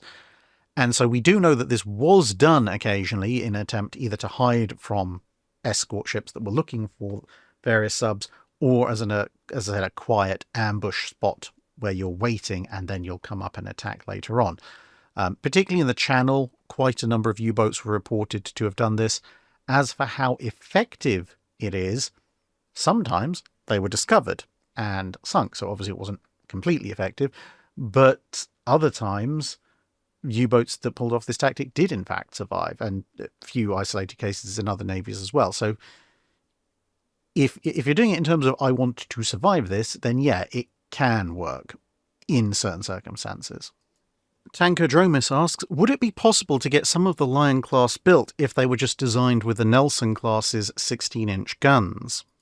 Unfortunately not, because while there were a few technical issues developing the 16-inch 45 guns that were planned for the Lions, the single biggest issue with the delays to the manufacture of the guns, and therefore overall the delays to the Lion class, was simply the fact that Britain was at war. And with Britain being at war, there were severe bottlenecks in production, both in terms of money, manpower, materials, etc. There were so many other things that the somewhat truncated British armament industry had been called upon to do, and when they'd identified the bottlenecks to further British battleship production as the manufacture of armour and the manufacture of guns, they'd taken the choice to expand the manufacture of armour first. Again, despite the fact they're on rearmament budgets, it is still somewhat limited, simply because they realised they had a few spare 15-inch turrets lying around from Glorious and Courageous, so they could build Vanguard. And then after that, the plan was to start taking turrets off of the Revenge class as they were decommissioned and reconditioning them similarly. So they had a potential source of other guns. They didn't have a potential source of other heavy battleship armour. And so as a result, whatever design you'd chosen to use, whether you went with a Nelson class 16-inch guns or maybe just took the sketches for the G3 turrets and you did that because you're not so worried about the weight anymore, they're functionally identical, but the G3s are somewhat stiffer and just better, solving a lot of the issues that the Nelson class mounts had. But anyway, you might have slightly shortened production time, but ultimately it would be a case of you would have to specifically direct production resources and say, this is a national priority, you must get these guns built, at which point you might as well build the guns that had actually been designed for the Lion class in the first place, because without that priority, you're not going to be able to build either type of 16-inch gun, and with that priority, you might as well build the slightly better one. Prusiantica asks, after watching your ambitious but rubbish naval ideas that didn't quite work video where you outline the failures of the Je ne Cole, it seems like there aren't many ways at all for a smaller naval power, either in terms of size or industrial base, to successfully challenge a larger naval power. Are there any strategies that actually work, or does a smaller power just have to get bigger via other means, like land conquest to fuel resources, to fuel the naval industrial expansion, or just keep winning battles for long enough to outpace the rate for replenishment of the larger navy in order for them to wrest command of the oceans? Well, I think there is a stark difference between defeating or challenging a larger naval power successfully and wresting command of the oceans, because it is possible to challenge successfully or even defeat a larger naval power in a limited context as a smaller naval power, but then taking command of the oceans is an entirely different ballgame. They require very different strategies, very different ships. And of course, exactly what tactics and strategies are going to work in the Age of Sail are going to be very different to what will work in the early 20th century, so, and all the bits in between. So if we stick to the early 20th century, so World War I, World War II period, for, again, making our argument a bit easier. If we want to successfully challenge and or defeat a bigger naval power and with a smaller one. There are ways to do it, but relying on some newfangled technology is not the way to go about it unless it's on the order of, hey, we've invented the Martian death ray. Because anything that's really much less than that, your opponent is going to be able to copy very quickly. And because they're the bigger industrial base, they'll just copy it and potentially improve on it. And even if they don't, just copy it in vast numbers. And then you're back to square one of the enemy having a superiority in this new weapon system over you. Now, you might have some very limited opportunities around the development of the torpedo, where potentially you could launch a big attack all of a sudden with torpedoes if your larger opponent has been a bit slow on the uptake. But then, even then, something as groundbreaking as a torpedo, the early torpedoes, not massively impressive. So there is still an opportunity for it all to go wrong, and or enemy responses that aren't just, hey, we have even more torpedoes than you, to be successful. So I would say the two strategies that are most likely to work are, one, if you just want to build a similar fleet but smaller, then you have to try and divide the enemy force. So an example of this would be the Russo-Japanese War. The Imperial Japanese Navy, stacked up against the entirety of the Imperial Russian Navy, is massively outnumbered and massively outgunned. However, the Japanese have the key advantage of the Russians having to maintain a Black Sea fleet, a Baltic fleet, and a Pacific fleet, and therefore the Russians can't bring their full might to bear all at once. And even then, the first Russian Pacific Squadron was still, broadly speaking, close to a match for the entirety of the Imperial Japanese Navy, which is one of the reasons they went for the Port Arthur surprise attack. And so the Japanese Navy did manage to defeat the Russians, but they defeated them by a combination of surprise attacks and engaging elements of the Russian fleet one by one. So if you can engineer circumstances where your very powerful opponent, who's larger than you, can't attack you with the full force of their fleet, and what they can attack you with is either going to be of a similar size or smaller than your force, then you can win. Localized superiority versus overall superiority. The second strategy, if you can't guarantee that, and so you know that your enemy's probably going to turn up with a bigger force than you, is to identify what you might call force multipliers and tailor them to your precise situation. And this usually involves abandoning the idea of a straight-up at-sea confrontation and ideally forcing your opponent to do battle with you on a battlefield or in a position of your choosing, ideally closer to your home than theirs.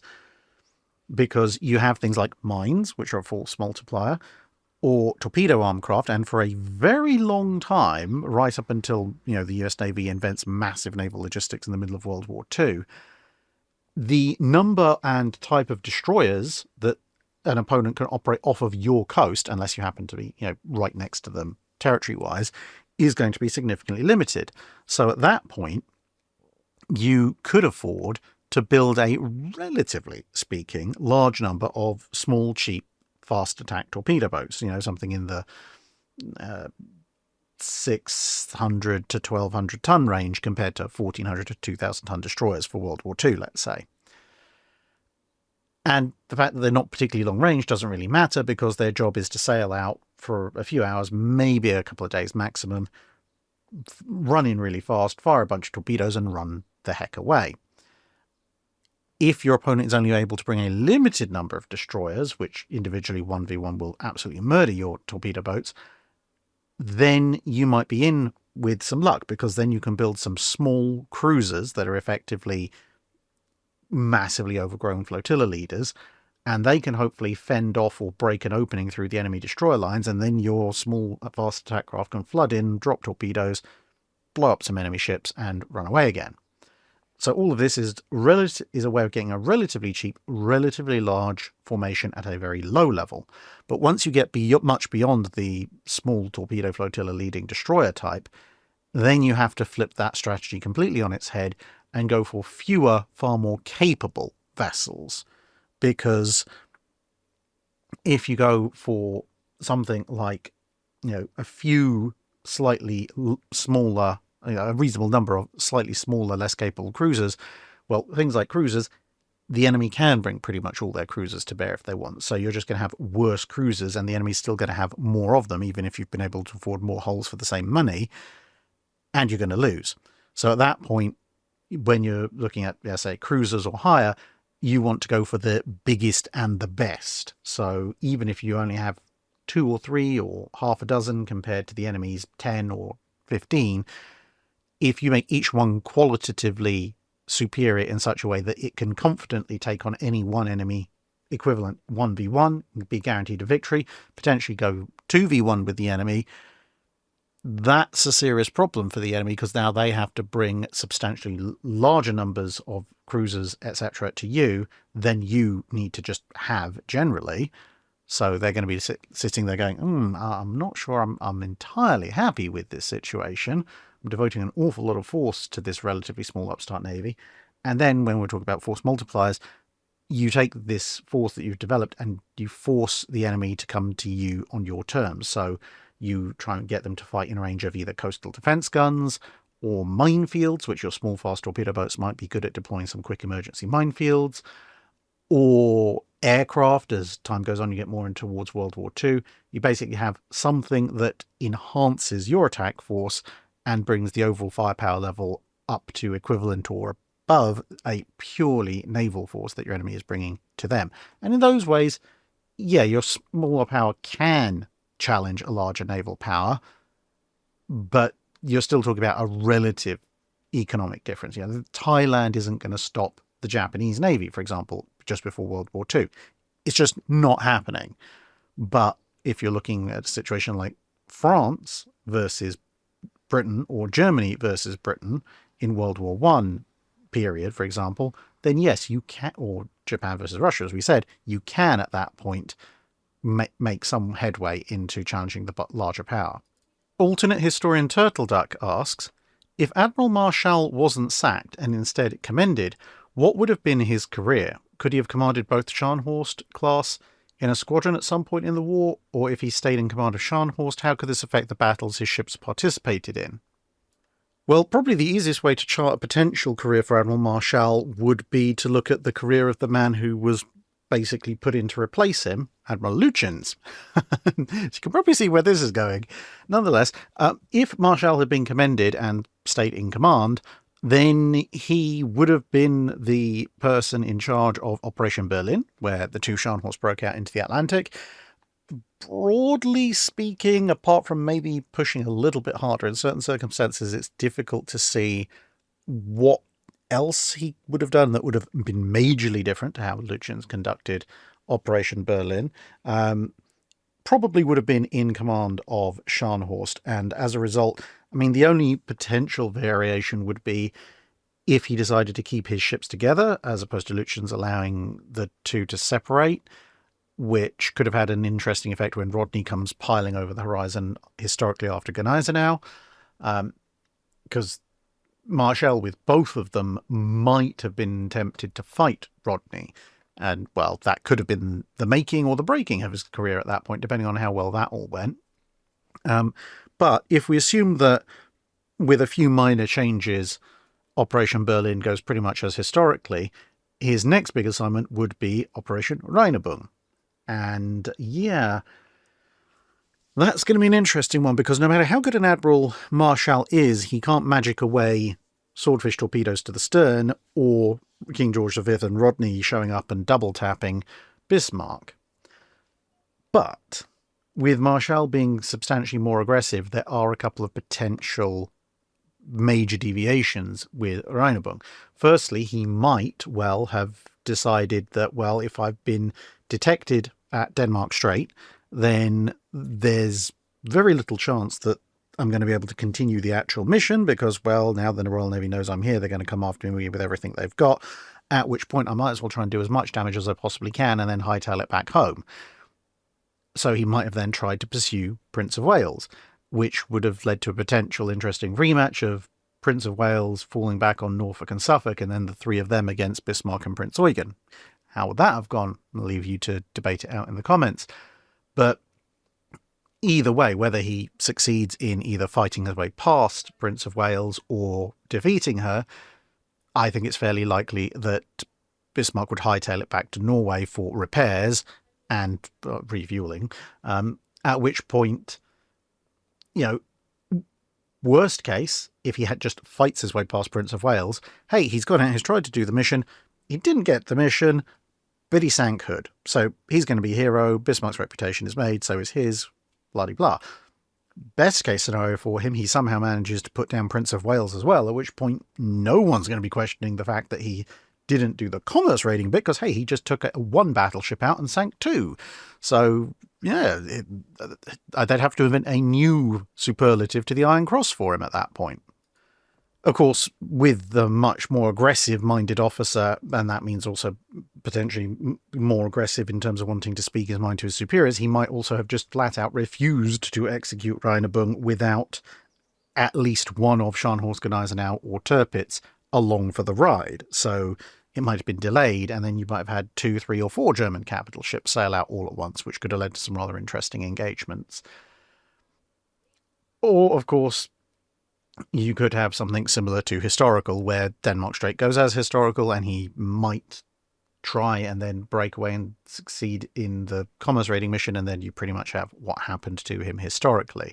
So his career could have ended pretty much the same way that Lütjen's career ended, in a final last stand. But alternatively, if, as I said, if he manages to win Denmark Strait and then recover back to Norway, then Bismarck would be patched up, and potentially they might either try again, or you might end up with multiple German battleships holed up in Norway to an even greater extent than just when Tirpitz and Scharnhorst were there. So, yeah, and all the various speculations that could permeate off that. Peter Dasso asks, did the countries that build 40-knot plus capable destroyers / honorary light cruisers get value out of their speed, or would those resources or space on the ships have been better used for other things? Honestly, I think my opinion is somewhat split in this case.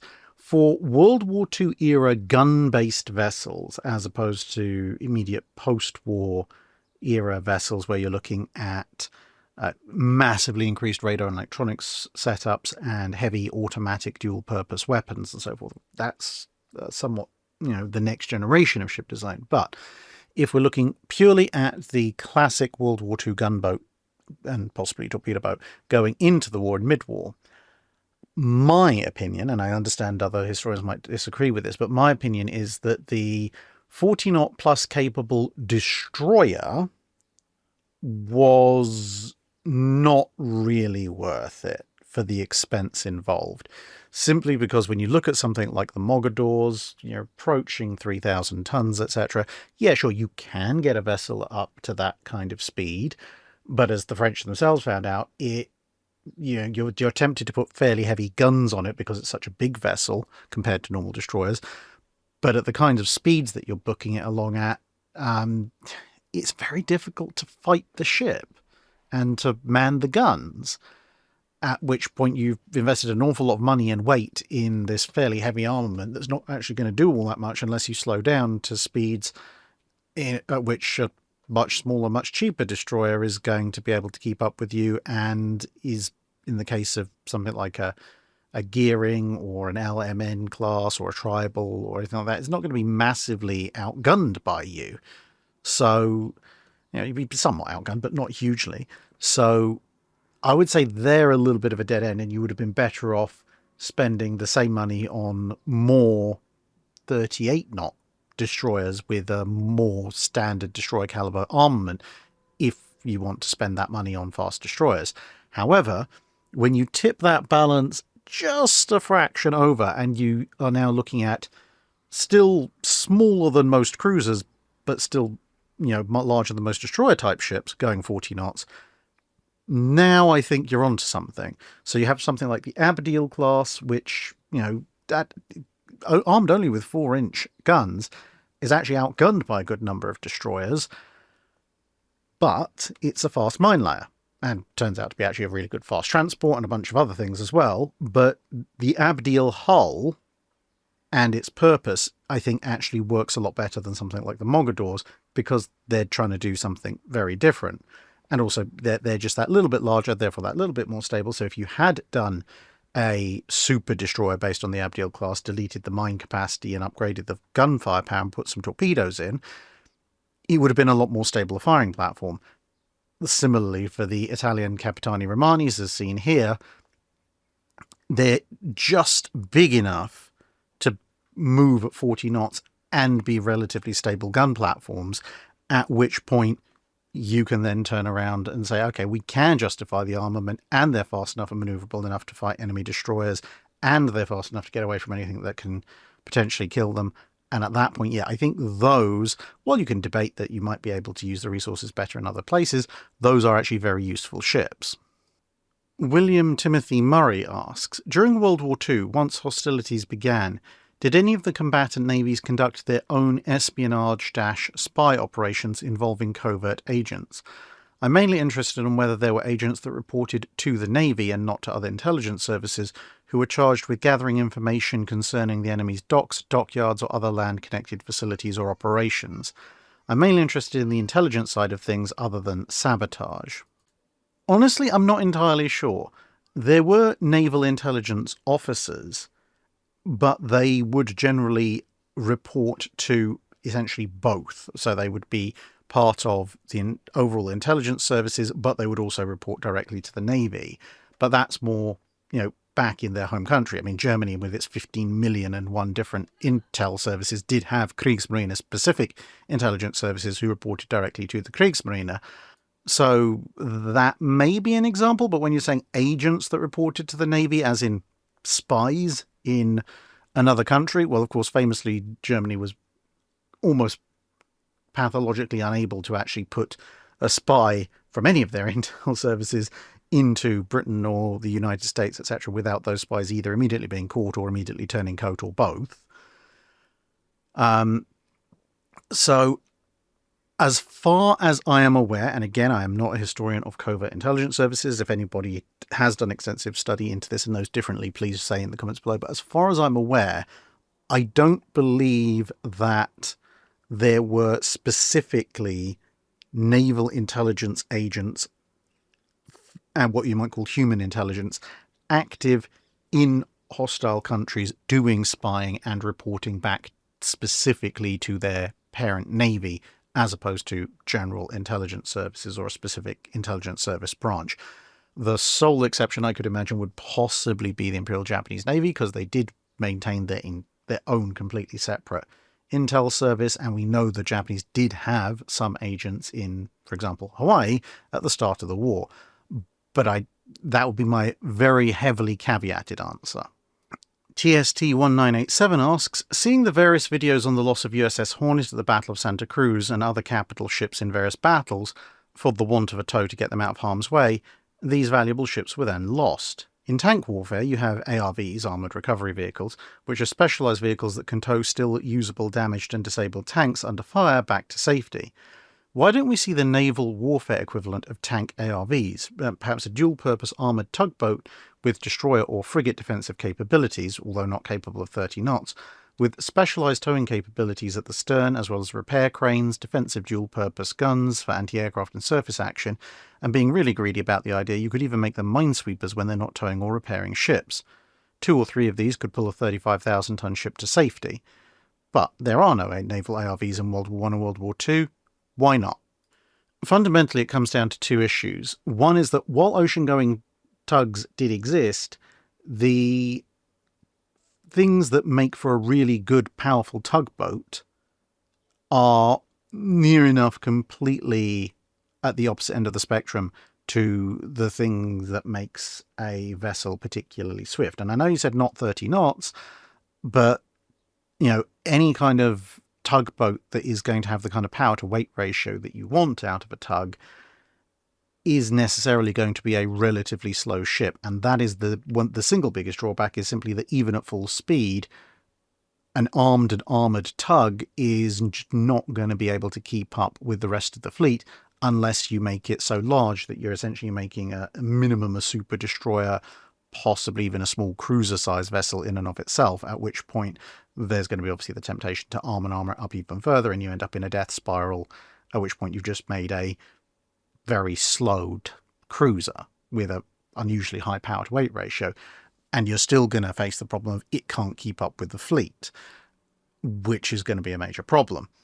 In theory, I suppose you could keep them back with the logistics train, but that assumes, one, that you have a logistics train, which you don't necessarily always have in all circumstances, and two, that the vessel is then going to be able to detach itself from the logistics train and make its way over to the area of battle in anything like good enough time to be useful, bearing in mind that one of the big problems with towing Hornet wasn't necessarily towing her, it was more the fact that the Japanese were closing in very quickly. And the other problem was that, well, anything that realistically a tug could do, a dedicated recovery vessel, you could probably do with a cruiser. I mean, a number of ships that were towed to safety were towed by cruisers, and it usually wasn't a problem of not having the right mountings on either ship, because towing other vessels in the event of damage was something that historically had been done all the way back into the Age of Sail and before. It generally worked out as being either just not having sufficiently capable lines, and the lines snapping under the tension, so at that point the solution would just be bigger, thicker lines, or just a lack of resources in general. You know, if you've only got one cruiser, I mean, a cruiser has an awful lot of power. A cruiser can quite easily tow a much larger vessel, albeit at a slower speed. A couple of cruisers, even better. But if you don't have the training and you don't have the lines, you're still up the creek without a paddle. And if you're in a situation where you are having to tow something like Hornet, well, the suggestion is at that point you've probably already lost a battle, so even if you started with enough cruisers, you might no longer have them. So essentially, it comes down to, if you absolutely need to tow a stricken capital ship, either other capital ships or cruisers offer all the capabilities that you need. You just have to make sure they've got really nice, good, thick towing lines and the training and expertise to use them, and then at that point you can just completely avoid the expense of dedicated tugs, which, as I said, would have these kind of problems with speed and cost and so forth outlined previously. And that brings us to an end to this half of the Drydock. So thank you very much for listening, everyone, and I hope to see you again in part 2 coming up shortly.